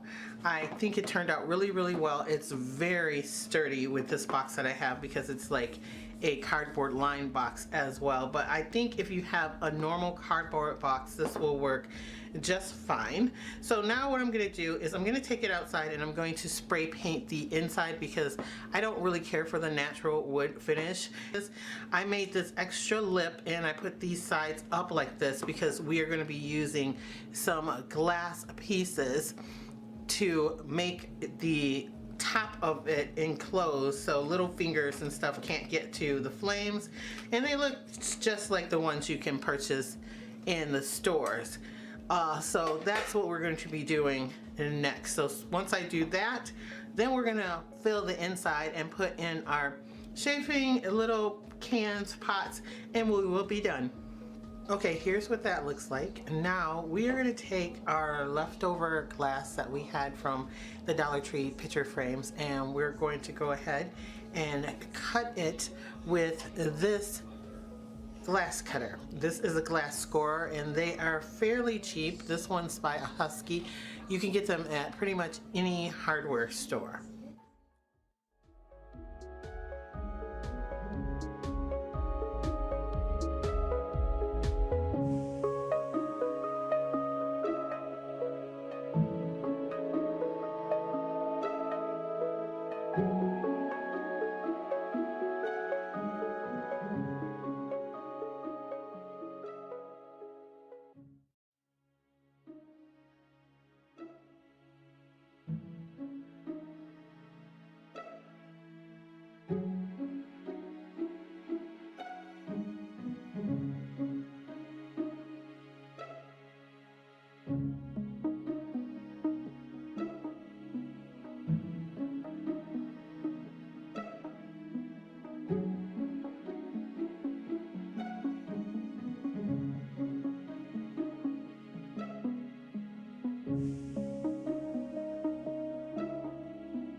So here is my final project and I am amazed with how well it came out. I have been seeing these everywhere and I saw one in the store recently and it was $80. Target actually sells something like this without the glass, and theirs is a metal on the frame and it is like $140. Obviously it does not utilize the chafing pots, but still you can do this for so much less. This one right here, I utilized a box from that liqueur, which would have gone into my recycle bin or been thrown away with trash, and popsicle sticks, the extra large popsicle sticks, glass from Dollar Tree picture frame, a bag of rocks. I know I used two, but I didn't have two full bags of rocks, so I ended up using what I had on hand, and then some aluminum foil that pretty much everyone has in the bottom of it, and voila, you are done. All in all, you can make this for $6 to $7. That is a great price compared to $80. Now I will suggest that the only hard part about this is cutting the glass. I use a scoring tool. It's really easy with that. I would suggest that you get that. I do believe they run under $10 at most hardware store. I already had mine. I don't even know what we paid for it, but it was in Chad's tools. So yes, you need that to score the glass. But the Dollar Tree glass is so thin, you don't have to worry, and it cracks perfectly. I ended up having to buy 2 frames, an extra frame, because my frame, I knocked a piece of it on the floor and it broke, but it did not break when I was scoring it at all, so don't worry about that. And speaking of the glass, I put this on because I do have grandchildren, and my youngest granddaughter, I didn't want her little fingers to get near it. So if you have kids, this works perfectly, and the glass does not heat up. Chad and I both checked it at different times while it was lit, and it doesn't heat up at all, so that is perfect. Also, I spray painted the inside of the box and stuff after I had already put all of the wood pieces on. Now I would suggest that you take about 10 of your popsicle sticks and just spray paint both sides of them if you didn't want to go ahead and spray paint the box after and have to wait for it to dry then, because you don't see anything but the sides and the edge at the top. So as long as those popsicle sticks are already spray painted, you don't even have to worry. So that is it for this DIY. It was easy to do. I threw a Dollar Tree butterfly for the new butterflies that I found on there, and I thought it was darn cute. If you have any questions, leave them in the comment section down below, and give this video a thumbs up if you want to see another light up DIY from me, because I do have one more thing in mind for you guys.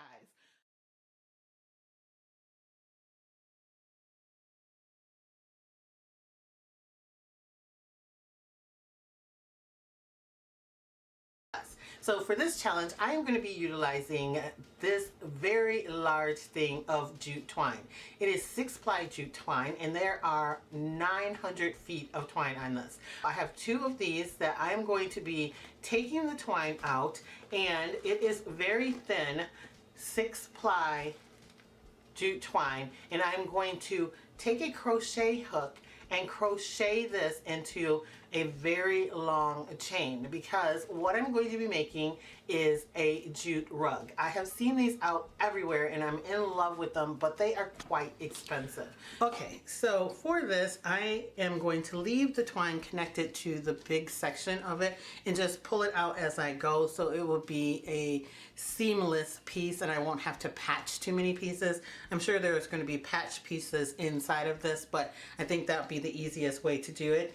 Crocheting a chain is very simple. All you do is make a loop on your crochet needle and then pick up some of the whatever you're crocheting with, we're using twine, and pull it through, and that makes this like braided chain. So I am really quick at crocheting, and I'm going to do this on the majority of this ball. It is 900 feet.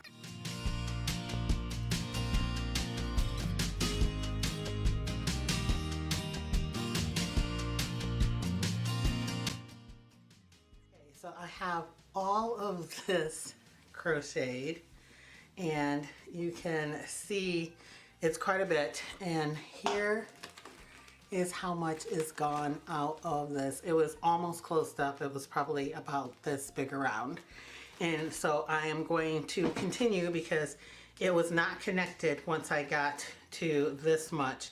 I am going to continue to crochet some more until I get quite a bit more of this, because I'm pretty sure this is not enough to make a rug big enough for.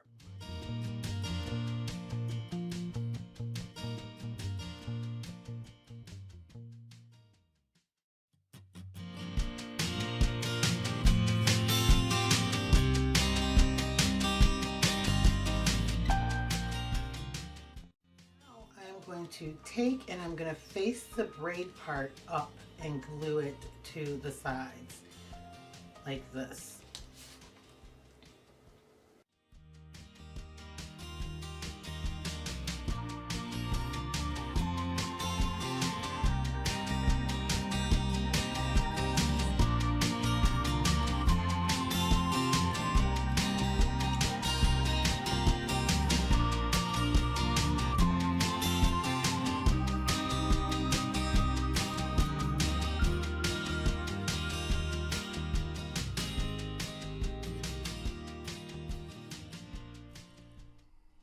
Okay, for this next part, we are going to leave our chain rope connected, and we are just going to start making these really pretty loops that go over and under, and make sure that your actual chain is facing the right direction. You want the up side facing outward and the bottom side facing inward.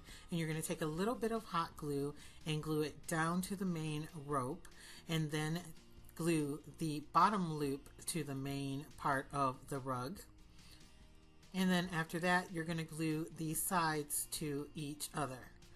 And continue this all the way around your rug until you have an entire row of loops. And I think it's really pretty.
Now for the next row, we are going to put the hot glue on the lower part of that chain and slightly tip up the chain so that the top of it is facing outwards. As you can see more of the top of the chain, and you're going to continue to do that all the way around for 8 more rows.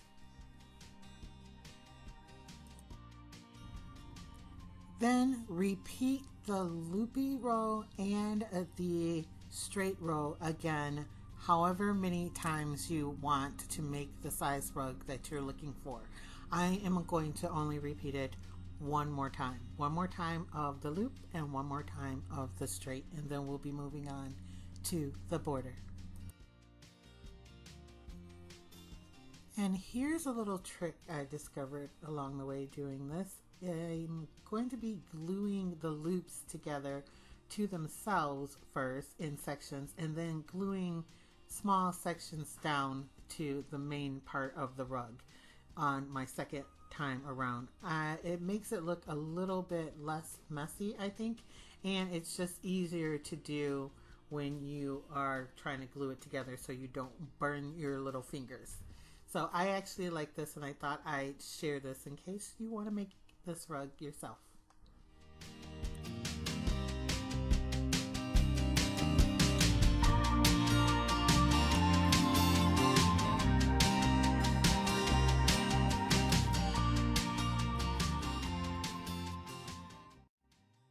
Okay, next we're going to make those big decorative border pieces, and I looked at this carefully, and they made each one of the pieces by itself, and then they attached it to the sides of the rug. So what you need for that is more of your braided, crocheted, either way you want to do it. I crocheted mine, as you know, and you're going to start off by making the center circle. And how I'm doing that is I'm just going to do it around like this in a circle, and I'm going to glue it as I do it, and I'm going to make it about the size of like a standard water bottle that you would get in the store. Not like a real big one that's like somewhere between the 16 and the 24 ounce bottle. So about that big. We are going to glue that around in a circle, and then we're going to move on to the next part.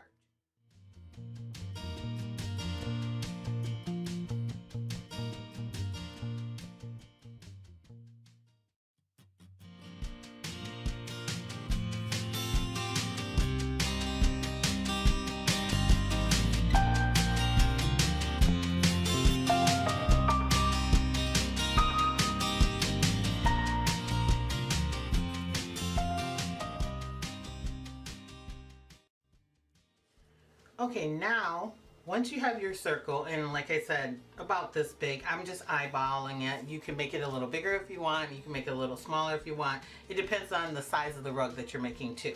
Now, also, I wanted you guys to make sure that you have the top part of the rope chain that you made facing up. So if you crocheted it like I did, then it would look like this on the top and not like this on the bottom. You want the top part facing up when you do this. The bottom looks like this, and that doesn't look bad either. So if you prefer this look, you can do that, but I'm doing it like this. Then we're going to take that rope and we're going to turn it on its side, still attached, and we're going to make a loop with the top part facing outward and the bottom part facing in. Now I'm eyeballing this too, and I am going to be guessing here that this is no more than like 5 inches long for the size of the rug that I am making. So you can eyeball yours too. I don't want to make them like super long like this. That is way too long for my rug, but about 5 inches probably lengthwise this way. And I'm going to glue this loop to the side of the circle.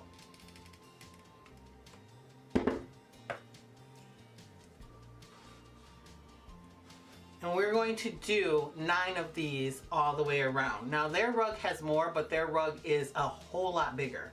So I am going to only be doing 9. If you're going to make a much bigger rug, then you might want to have your inner circle a little bigger and do like 11 or do 13. You want them in an odd number, and you'll see why in a minute.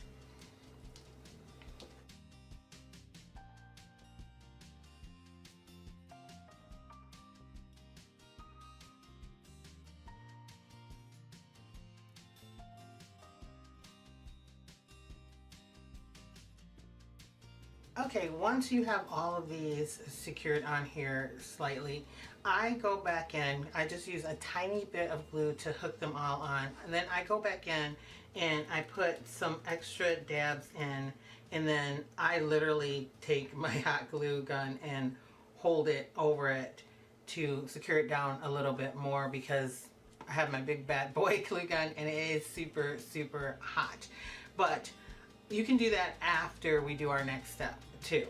So now what we're going to do is we're going to take the chain and make sure that the good clean top side goes all the way out and around, and it doesn't get folded over.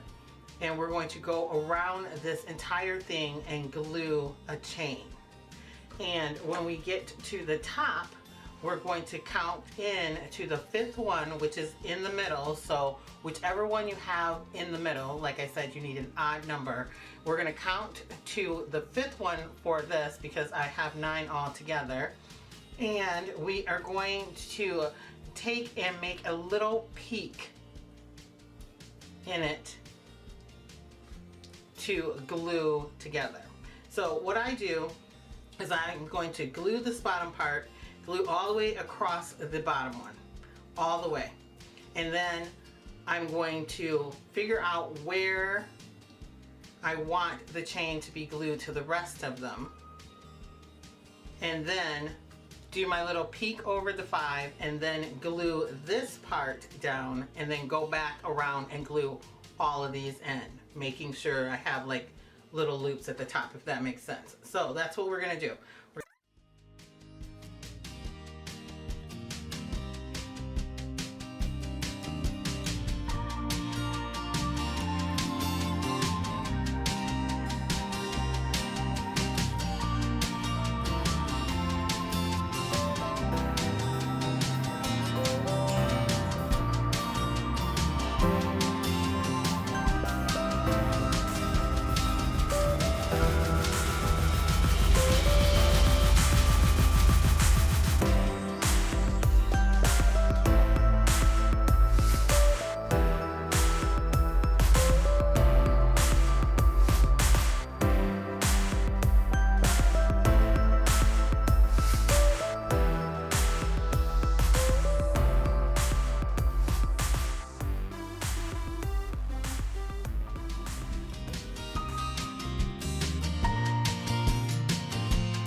Okay, now we're going to take and glue the tops to this side piece here.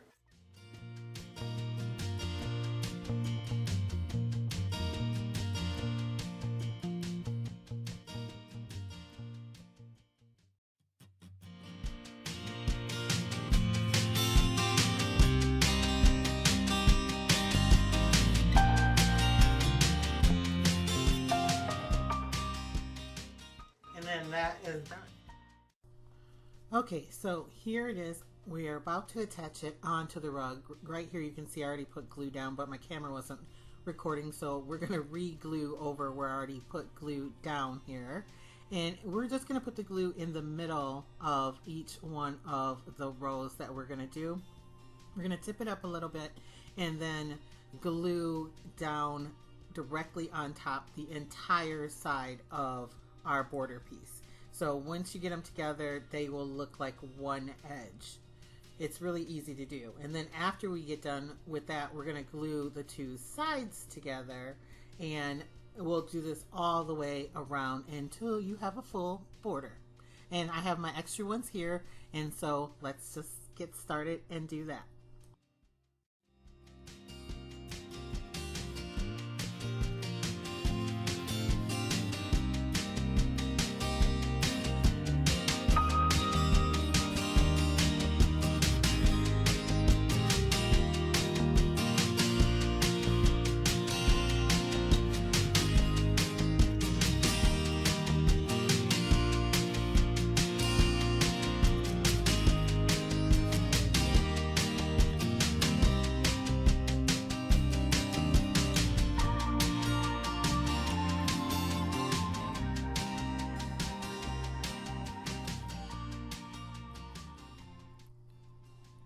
And here is my final project, and to say that I'm in love with this is a huge understatement, to say the least. I think it is a perfect dupe for my inspiration piece. It came from Overstock.com, and they have it listed, the oval one, for $123 and some odd cents.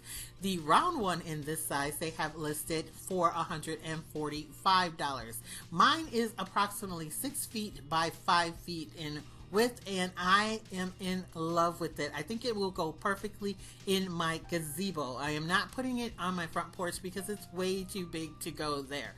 Now, let me just tell you, the hardest part about this is having patience and gluing it really nicely and not getting globs of glue anywhere. It was not very expensive to make. I ended up using 1 and about 3/4, so I had about 25% of one of the jute twine things left over.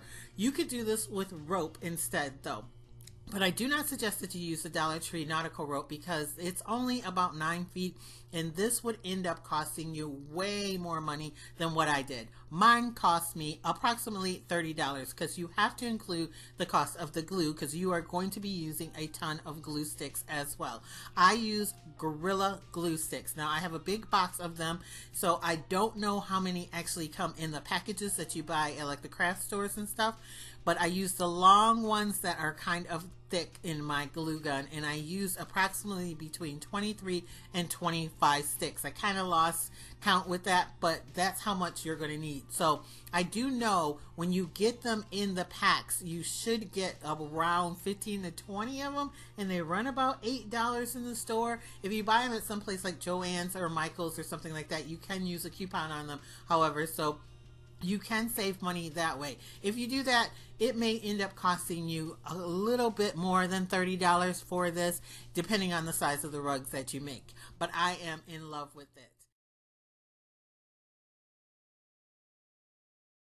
Hi loves, it's Lacey and welcome back to our space. You asked for some more DIYs with this pumpkin wreath form, and so that is what we're going to do today. We're going to make 2 new pumpkin centerpieces, so let's get started.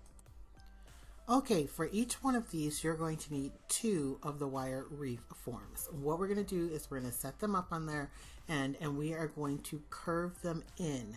We're going to start by the stem and pull each section over on going back and forth to make it into a semicircle. You want to be really careful where it connects to each one of the sections so you don't pull that wire off. If you do, we can fix it, but we just want to keep bending this pumpkin in until you make a semicircle.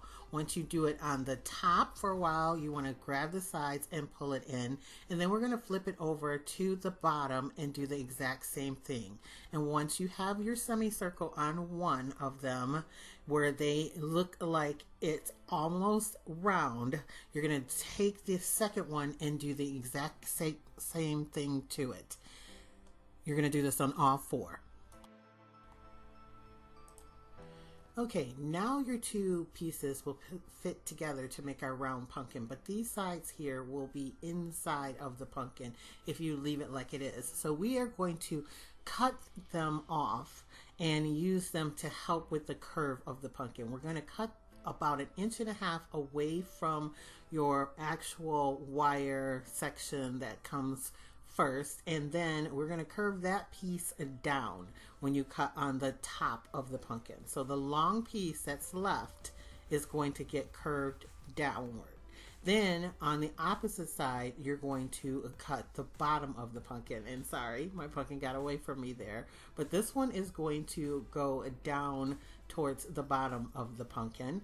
And then we're going to cut on the opposite side of the pumpkin, the other wire, and we're going to make that one shape upwards towards the pumpkin. And you're going to do this on all four of your pumpkin forms. So one side is cut at the top and one side is cut at the bottom. I am using some wire cutters that came from Home Depot. They cost about $10, I think. Make sure you use strong enough wire cutters so you don't have to struggle as much as I did. But now you can see these pumpkins fit together, and we are going to take some cable ties. These came from Dollar Tree, and we are going to hook these pumpkins together to make them into one unit. You get about 100 in this pack, and you can use as many as you like to hook this pumpkin together. First, we're going to start off with the two sides where we cut the wires. Now you're going to have two of the down sides that are right next to each other, and we are going to hook those together. It would not normally have two there, so we're going to make them into one, and we're going to go on to the other side and do the exact same thing. Then we are going to take our cable ties, and like I say, you can use as many as you like. I use a ton of them, and we are going to fasten the tops together. We're going to use that extra wire piece that we pulled up to bend around the top, and it does not have to be perfect because you are going to cover it up. And we're going to put a ton of cable ties, or zip ties, some people call them, around the top of it and the bottom to form this pumpkin into a circle. I hope everyone is following me on this. I'm showing you this from an aerial up view so you can see the extra loops that we had to create by cutting those sides, so you can make your pumpkin into a perfect circle. This gives it a little bit more stability as well. Once you have all of your zip ties or cable ties hooked onto your piece, we're going to just go ahead and cut off the tails of all of those, and I still have my tags on here too, so I'm going to cut those off and we'll move on to our next step. So here is what that finished product is going to look like. Cut off all of the tails on your cable ties, and we're on to our next step. Now I am grabbing some Dollar Tree white nautical rope. I have the size that comes in 11.1 feet long. You can use any size you want. You can use cord if you can't find this. You can use regular nautical rope as well. What you need to do with the Dollar Tree white nautical rope is take it apart. It has 3 sections to make it into rope. We're going to take all 3 of those apart on some regular rope. I'm showing you here on a leftover piece that I had, and we're going to keep all of those sections separate. I ended up using 5 pieces of nautical rope, of the actual rope, taken apart in 3 sections. Here I have one of the 11.1 sections that I had already taken apart. What we're going to do is we're going to macrame all around this pumpkin. We're going to start with one of the sections that I have two of the wires together, and you are going to take your rope and find the middle of that section, and then you're going to place one piece inside the pumpkin behind that section and the other piece in front of the pumpkin. So one piece goes on the inside and the other piece will be on the outside, and you're going to take it to the middle of that nautical rope. So once you find the middle, we're going to start our macrame pattern. And that pattern is very simple. If you already know how to do a simple knot stitch on macrame, this will be quite easy. If not, we'll go over it a couple of times so you get it. You're going to make sure the middle is there, cross the piece over that's in your left hand on top of your wire, take the right side piece and put it over the left hand rope piece. So it makes like this 4 here, as you guys can see, upside down 4. Then you're going to take that right piece and put it underneath the wire and bring it up through the loop on the left side to make your knot. And then pull it tight. And that is the stitch that we're going to do completely all over this pumpkin on every single piece of exposed wire.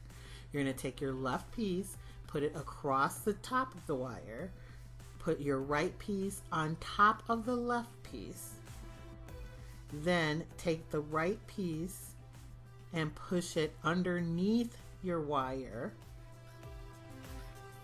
and stick it through the loop that's on the left side. Pull it through and make your knot. That's how easy it is. I'm going to speed it up a little and show it to you again and again in case you get a little lost. You can slow down this video in YouTube if you need to, but that's the basic pattern, and we're going to do that completely all over the pumpkin. So the left piece goes over the wire, the right piece goes over the left piece, then the right piece goes under the wire, and then it goes back under the loop and through facing you, and you're going to pull a knot. So we're going to do that all over the pumpkin. And here it is in a straight on view, just in case you were unable to see it upside down. The left piece goes over the wire, the right piece goes over the left piece. Then you tuck it around behind the wire and pull the loop through. Now what this is going to do after a while is it is going to start twisting on you. Doing the same exact stitch all the way down, it will twist around the wire. And when you feel like you can't do it facing you, just twist it on its own. Just grab the rope that's already on there, the pattern, and twist it around like this. And then you can reach the other side to do the same pattern. And you're going to continue that until your entire pumpkin is covered. Okay, now right here you can see that this wire broke loose while I was playing with my pumpkin. So I'm going to show you that you do the exact same thing. You find the center of your rope. You're going to start your first knot while that is still disconnected. And you're going to push it up towards the bar. And when you get it up to the bar, where you're going to tie it tightly, then we're going to put some hot glue on the rope, on the piece that's loose, and on the bar. And then you will pull your rope tightly and it will adhere because the glue will catch not only the rope and the bar, but the top piece. And then that just works perfectly well. If you have problems with it and it's still coming loose, get your rope onto the bar and then glue that piece into the rope, because you're going to cover that up with decorations anyway. And then just continue your pattern. So here's the pumpkin completely covered, but I left this section clear so I can show you how I covered the bottom. and how I covered the other sides of the top. It's exactly the same as doing the sides that you did all the way down. I just tipped my pumpkin up like this, however, and I started with my rope around the stem and around the wires that we need to cover. So I found my middle as usual, and then I put it through where the stem is, and then I am going to put it around the side piece and around the bottom that I need to cover. You'll see how I do it. So it goes around where the stem is and around the side piece, and then I just start my pattern so I can do those middle bars that aren't done. Sorry, the middle bars that aren't done. And then I just continue until I get to the end. Now you don't have to worry that you're going to cross over a bar that already has some rope on it. Just keep going. It's easy. You'll just skip that part when you get to it. And then when you get to the very end, we're just going to make a knot and glue it down and cut your rope. Because like I said, we're going to be covering it up. You won't see it anyway.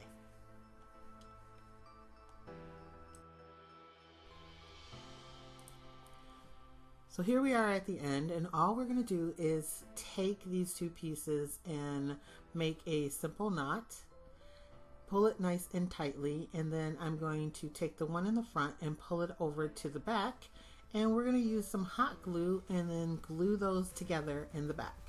And then we're going to cut them off, and your pumpkin is all covered with the rope. I picked up these beautiful picks from Hobby Lobby. I ended up getting 2 of them. They were on sale for 40% off, and I do believe they were $5.99 or $6.99 each.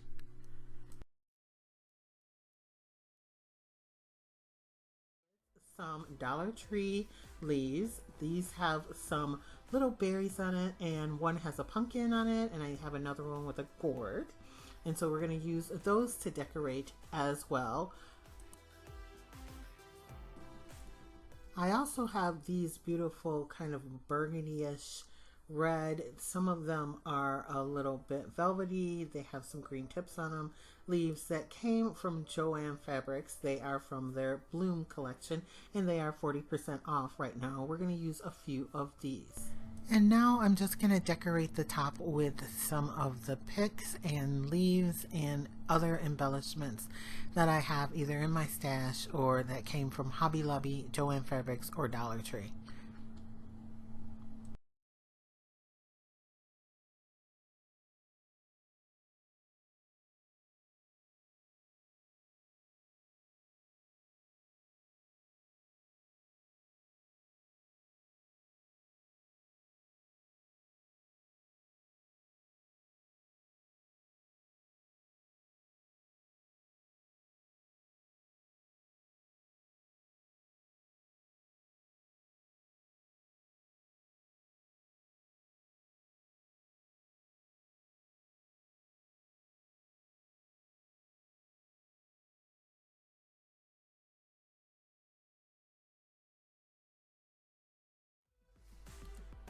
Next, I have this hurricane vase from Dollar Tree. It is the taller of the 2 vases. It goes almost completely to the top of the pumpkin. There's a shorter one that's about that size. We are going to cover this with some beautiful craft paper that I got from Hobby Lobby quite a while back, and it matches our color scheme. So all we're going to do is glue it around this face. I do have to cut it down slightly because it will be taller than the vase and taller than the pumpkin, but that's all we're going to do to it. And then we're going to put a light from Dollar Tree inside.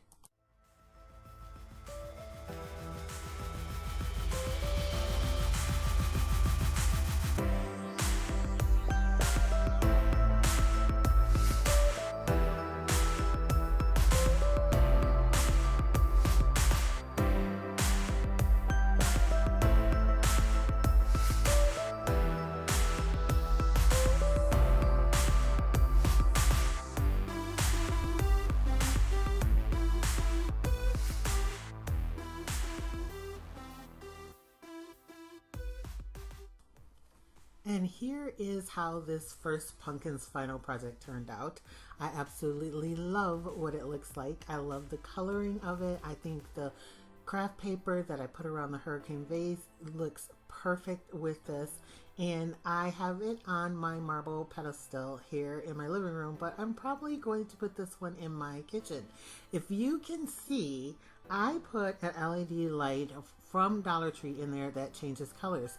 And so inside of that pumpkin, the light is changing and it is kind of a greenish right now. And then it goes to more of a reddish background. And then there's a lavender and a white. I am going to try to film some of this so you guys can see it at night. The hardest part of this whole pumpkin is actually putting the form together.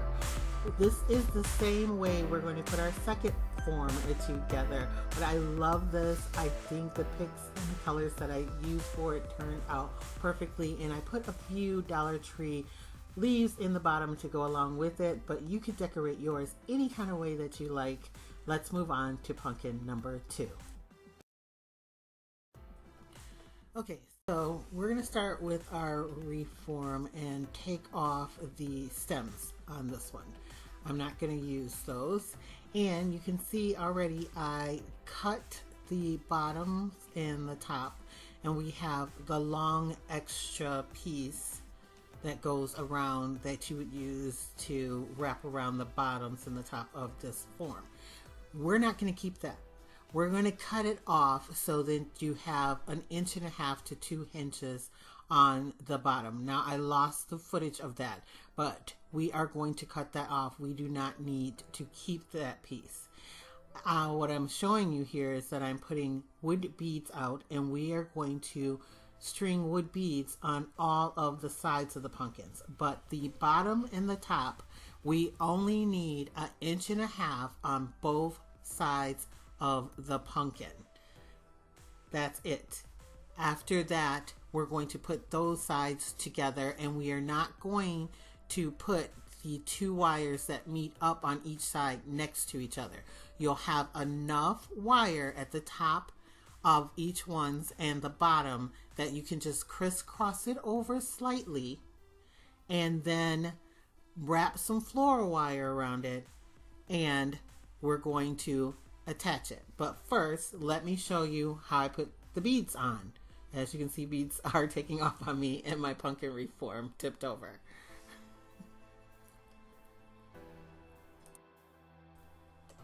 Okay, I already cut the wire as you saw, and I'm going to be stringing my beads on to this pumpkin. I have 3 different sizes, and so I'm going to be doing them in a pattern. All of my beads came from Amazon. That is the cheapest I found to do them. I have 12 millimeter for the smallest, 20 millimeter the next size up, and 1 inch ones. And I don't know how many millimeters that is. I would guess it would be about 30 probably. I have a ton of beads in my possession, and I buy them 300 to a pack at around $11 to $12.99. And so you can do any pattern you want, or you can do all the same size beads.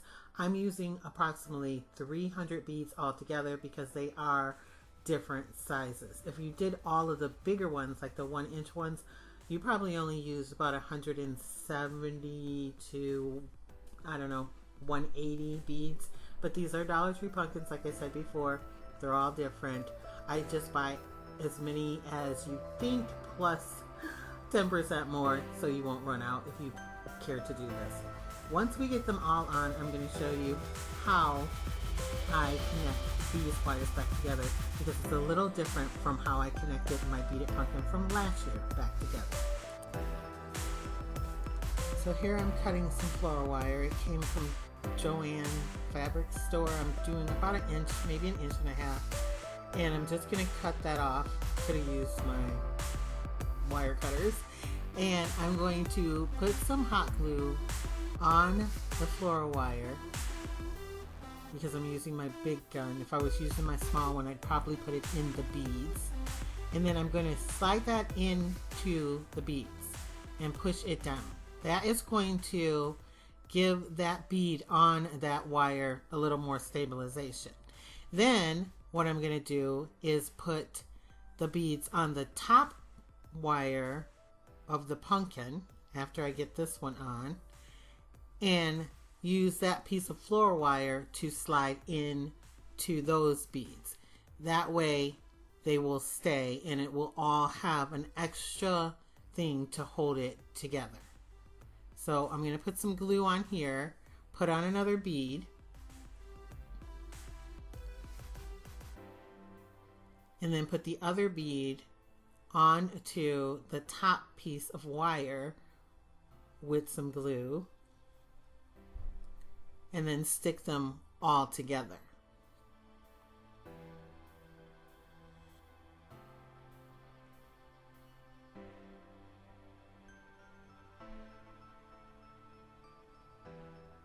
And that's how I make all of my beads stick. So here is my pumpkin all beaded all the way around, and on the top and the bottom you can see the exposed wire. Now what I did is I cut off all the excess wire between the pieces and I glued them by wrapping them with some floral wire. I used silver this time for some reason because I had a little break in between doing it. But you could use the gold, you can use green, you can use floral wire from anywhere. Dollar Tree sells it as well. I just have these packs that came from Joann Fabrics. They're a little bit thicker. We're going to wrap the wire around where they overlap and then cut off the excess of the green pumpkin frame wire and keep that because you're going to need it. Then I'm hot gluing all the pieces on top of the floral wire that holds it together. I'm going to let that dry completely and turn it upside down and do the same to the bottom. And then let that dry completely and turn it back over so both sides of these wires have glue on them so it won't come apart, if you understand that. Now that we have our full beaded pumpkin, let's decorate it. Okay, for this pumpkin, I picked up some more floral picks. These are from Hobby Lobby as well. They were $4.99, 40% off. I actually love the coloring of these with this pumpkin. As you're going to see, this one's going to be a little more of neutral colors, not the traditional fall colors. I just think it goes really well with the unfinished beads. So we are going to cut off the stems on these just like we did the other ones, and then I'm going to glue these picks directly onto the beads and onto the wires. And as you can see sitting there, I have the leaves that I took off the other picks, and we're going to be adding them to this project as well. Okay, so you guys know I'm extra, and this extra thing in this project are these. These are corn husks. They are used to make tamales in the grocery store. That's where I picked up this bag. I think they were $3, and you get a ton in the bag. So what we're going to be doing is we're going to be adhering them onto the pumpkin like this. They are kind of wide and they are pointy on one end. So you want the pointy end facing down on the pumpkin. These are a little long. I'm going to actually cut them off at the straight side and then bend them over and do them on the pumpkin. Also, they are kind of damp and they're really easy and bendable. They dry really, really fast. So you want to only take a small amount out of the bag at a time and kind of have the bag kind of sealed, because once they dry, they get kind of brittle. And I'm not sure that you can wet them down or get them to reshape if they're brittle. Plus, you can tear them in half or cut them in half if you need smaller pieces. So that's what we're going to do. We're going to have the pointy edge facing down. I'm going to cut off some of that top and bend it over because it is a little bit too long for me. But we're going to put these all the way around of it.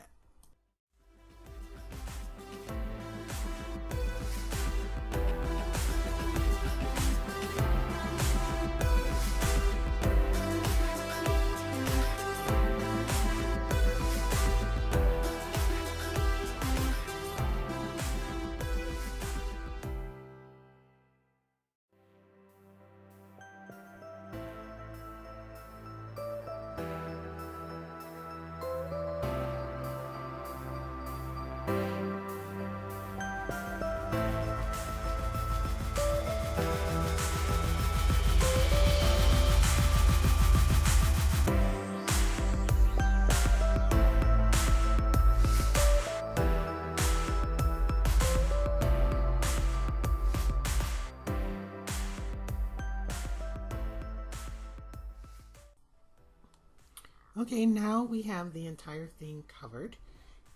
I have husk between all of the edges, but that is going to be the bottom. As you can see, I turned it over, and I want that to look like there's like a little nest in the bottom of this. And now we're going to move on to decorating the top.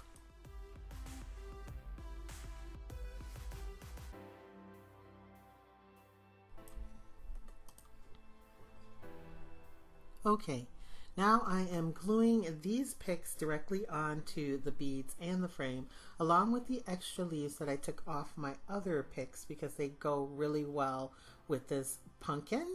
I'm going to do this to the same on both sides, just like I did the other one. And I also have some berries on a stem that I had in my stash already, some brown leaves that I got 2 picks of from Hobby Lobby. They were $1.99 regular price, 40% off as well. And I also have a few little picks and things that I got from Joann Fabrics, and I may lose some of those. These little white things, I don't know what they're called. They just said floral on them, and there's bunches of them on here. I think there's 3 on each thing.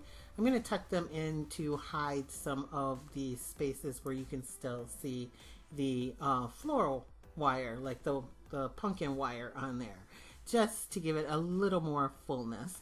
And then we will be done.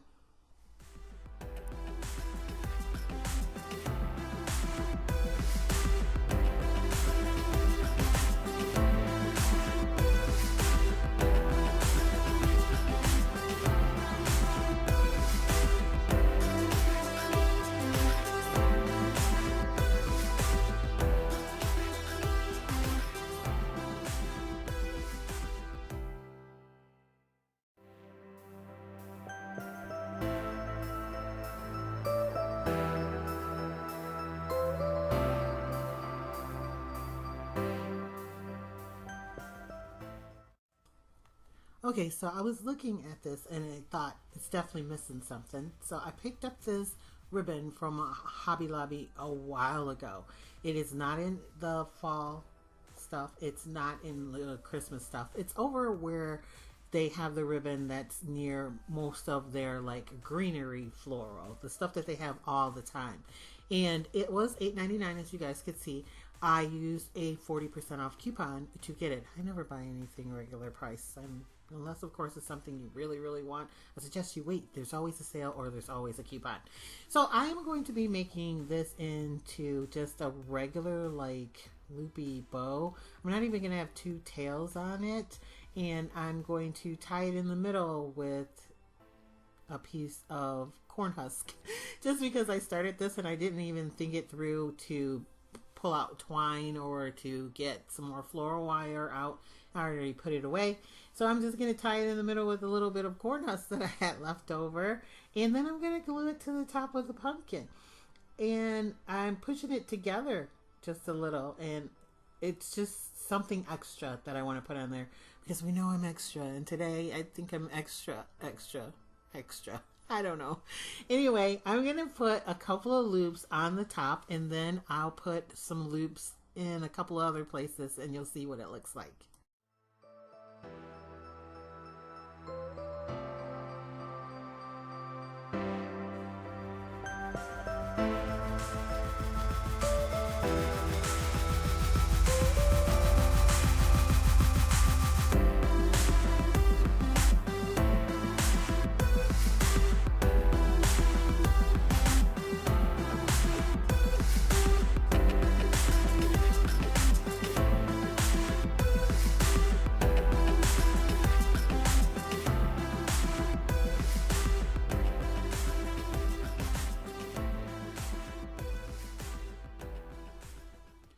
Oh, and here's those berries I was talking about. I decided to cut some off of the stem and stick them in a few places. Can you put too many things on a pumpkin? Probably, but who knows? We're going to do it anyway. I'm just going to put whatever I find or have near me on here. And we'll see how it turns out in the end. You guys can let me know. Okay, lastly, I'm decided I'm going to put a stem on it, like a pumpkin stem on this. I know I wasn't going to put a stem on it, but I didn't put a stem on the other one. And I know some people are going to say, why didn't you put a stem on it? You can't even tell it's a pumpkin. So I have that piece of wire that I had left over from taking all the berries off of it. You can use any piece of wire. You can use one of the pieces of wire that you had left over from cutting off the sides on this pumpkin. You're actually going to want to grab a couple of those in a second. So I have some nautical rope that I'm going to be using here, and it's just leftover nautical rope. I have lots of leftover pieces from projects, so I'm going to wrap it around this and hot glue it down, and I'm going to do it until I build it up so it actually looks like a nice fat stem.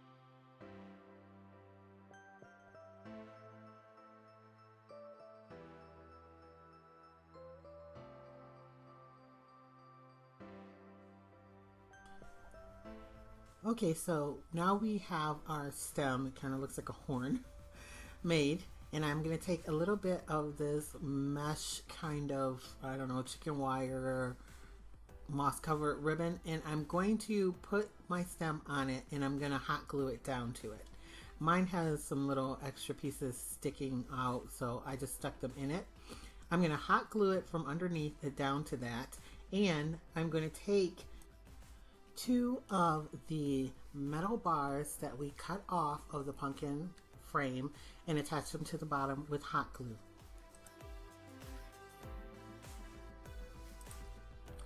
And then I'm just going to set it inside my pumpkin, and it will rest there because the sides will touch. And here is this final project, and I'm so in love with it. You can see I have a little owl figurine who is a candle holder. You could put a tea light in there. And I got him from Home Goods years ago, so I don't even think he's available. But I think he looks perfect in there with it looking like a little nest. I love the coloring of him, and he matches the beads on this pumpkin. Now the pumpkin is a little bigger than the other one because we did not double up any of the outside rungs on it. So you have initially like 2 more rungs, so it is a little bit wider. The plate that is sitting on is like 24 inches wide, so this is a pretty big piece. I have that little turkey sitting next to him. I was thinking about putting him in there, but he didn't make it because his coloring wasn't as nice. But I love this. Yeah, there he is, my little turkey. I love all the things about this. I love putting a pumpkin on top of a pumpkin, so you could fill this with pumpkins instead of using the little owl. I think the stem turned out nice, though. I don't love the coloring of it, so I think I'm going to cover it with burlap or something later on, but I didn't really have time to pull anything else out to do it. I also am not a big fan of the kind of grayish white berries that are on it, so I might take those off and replace them with something else. These right here, they're not like the greatest, but I could use them for a different project. All in all, I still love it.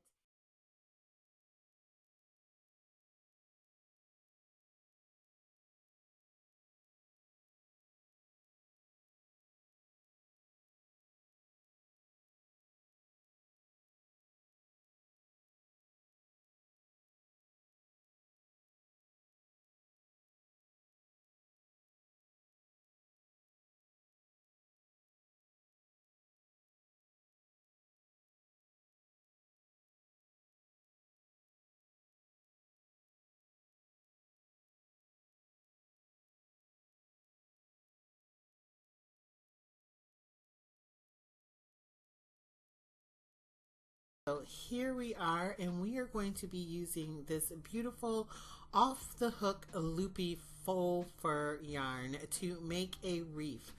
I'm going to be starting off with a 18-inch wreath form here from Dollar Tree, and all I'm going to do is glue the faux fur to the wreath on the outer and then wrap it around this wreath form. At first I thought I was going to weave it in and out, but I like it better wrapped around the wreath form. As you can see, I have a smaller piece of that skein that I had cut off to test to see how I wanted to do it. I want it to be nice and fluffy, and all we're going to do is go around the wreath form completely and cover this entire thing. I fluff it as I go just a little, but it's as simple as just wrapping it around and gluing it down.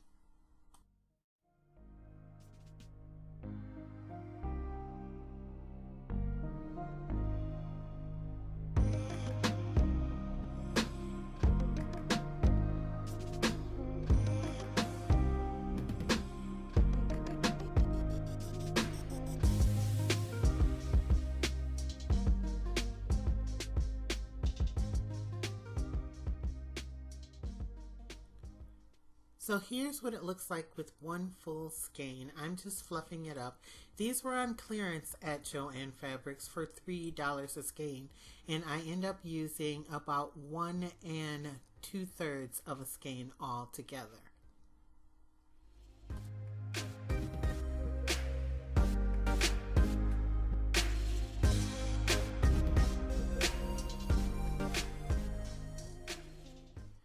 Okay, now that we have this entire wreath form covered, I'm just fluffing it up and making sure that you can't see any of the green through it. And then we are going to start decorating it. I picked up these kind of white colored leaves at Joann's, and they were $7.99, 40% off. And I also ended up getting these beautiful corals and kind of pinky red and orange colored ones, again 40% off. And both of these I used a 25% off coupon because it's friends and family at Joann's today and tomorrow. I also used some of these green leaves that I already had in my stash, and I'm going to be using some of these wheat stems that came from Dollar Tree. And then I found this beautiful flower on clearance at Joann's at the same time. I couldn't use my 25% off coupon for that one, but we are going to be adding that to this wreath as well. So now I'm just cutting off several of the leaves in different colors and figuring out where I'm going to put them. You guys know me, I'm extra. I'm going to put a whole bunch on the side of this wreath. And I think I am going to forgo putting on a bow. I know, you guys are shocked. I was a little shocked, but I think it's just beautiful without the bow. So let me just be quiet and finish decorating for you guys.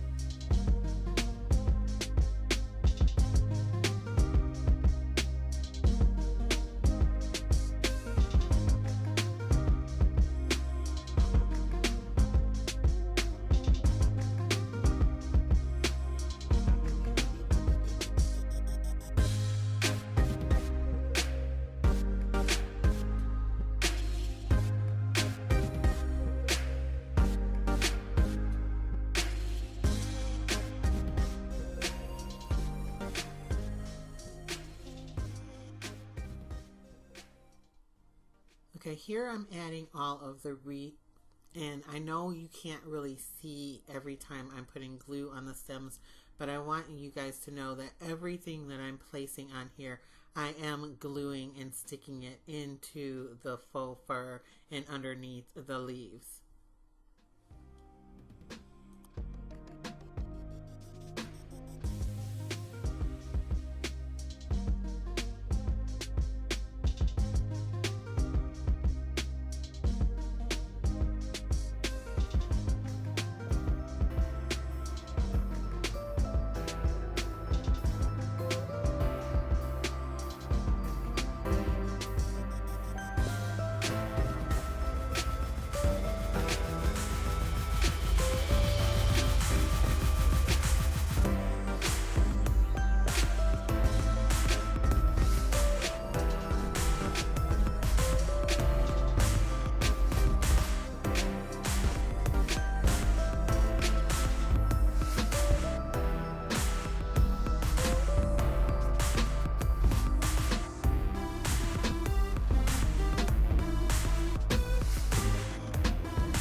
And here is my final project, and I love how it turned out. This is my version of a neutral colored fall wreath, and to me it also has sort of a bohemian feel. As you can see, it does not even need a bow, which is shocking for me, I know. I have it hanging here inside my front door on a command strip hook, so it is hanging directly from the frame. You do not need any kind of hanger on it if you're going to hang it like that.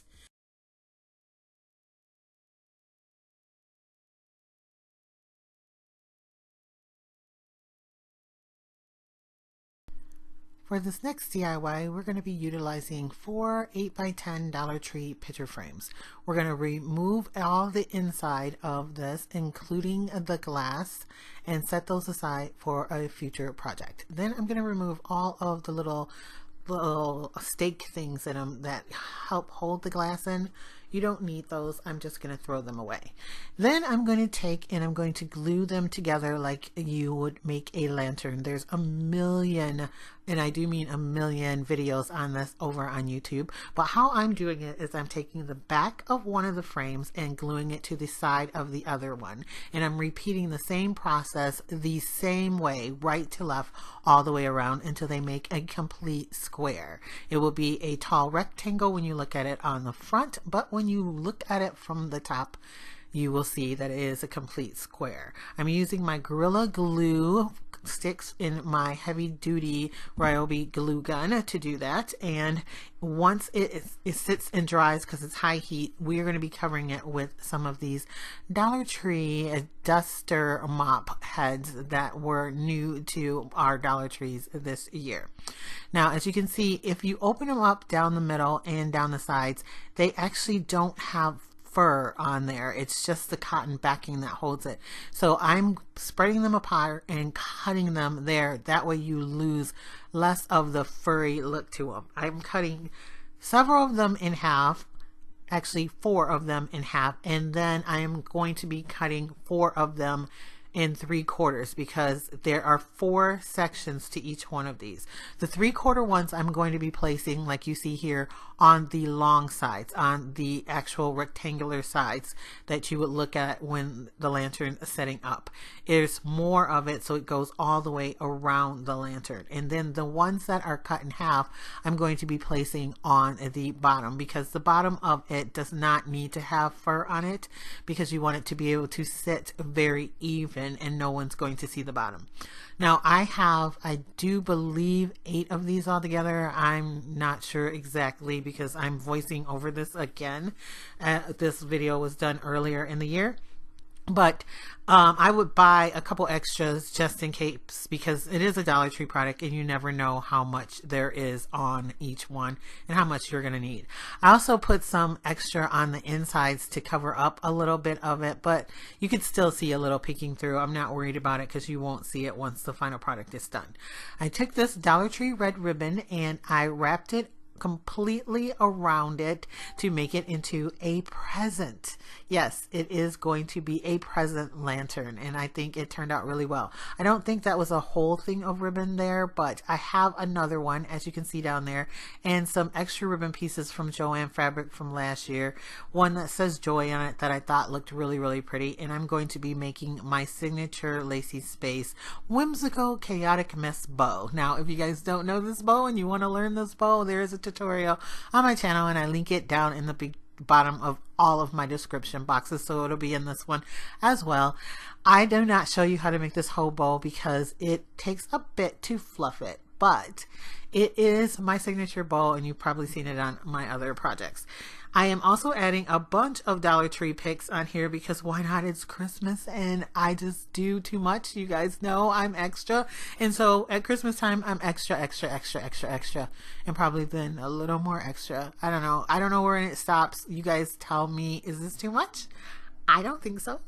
Anyway, I'm taking this round Dollar Tree kind of candle holder. It's clear, and I spray painted it silvery in this beautiful vase from there too, and these fairy lights that I got on clearance at Big Lots. Big Lots always puts their fairy lights on clearance. I've told you guys this before. At the end of the season, if they say Christmas or Easter or whatever on them, and you can get them for a great price. I took a little bit of extra fur, as you saw, and put it around the bottom of the vase so you couldn't see where the battery pack is, and it is sitting underneath the vase, underneath the fur. I love this. This is my favorite thing that I did for Christmas. I didn't even do a lot of Christmas DIYs this year because of being ill with the virus and then having to work so much, but this came out so well, and I just adore it.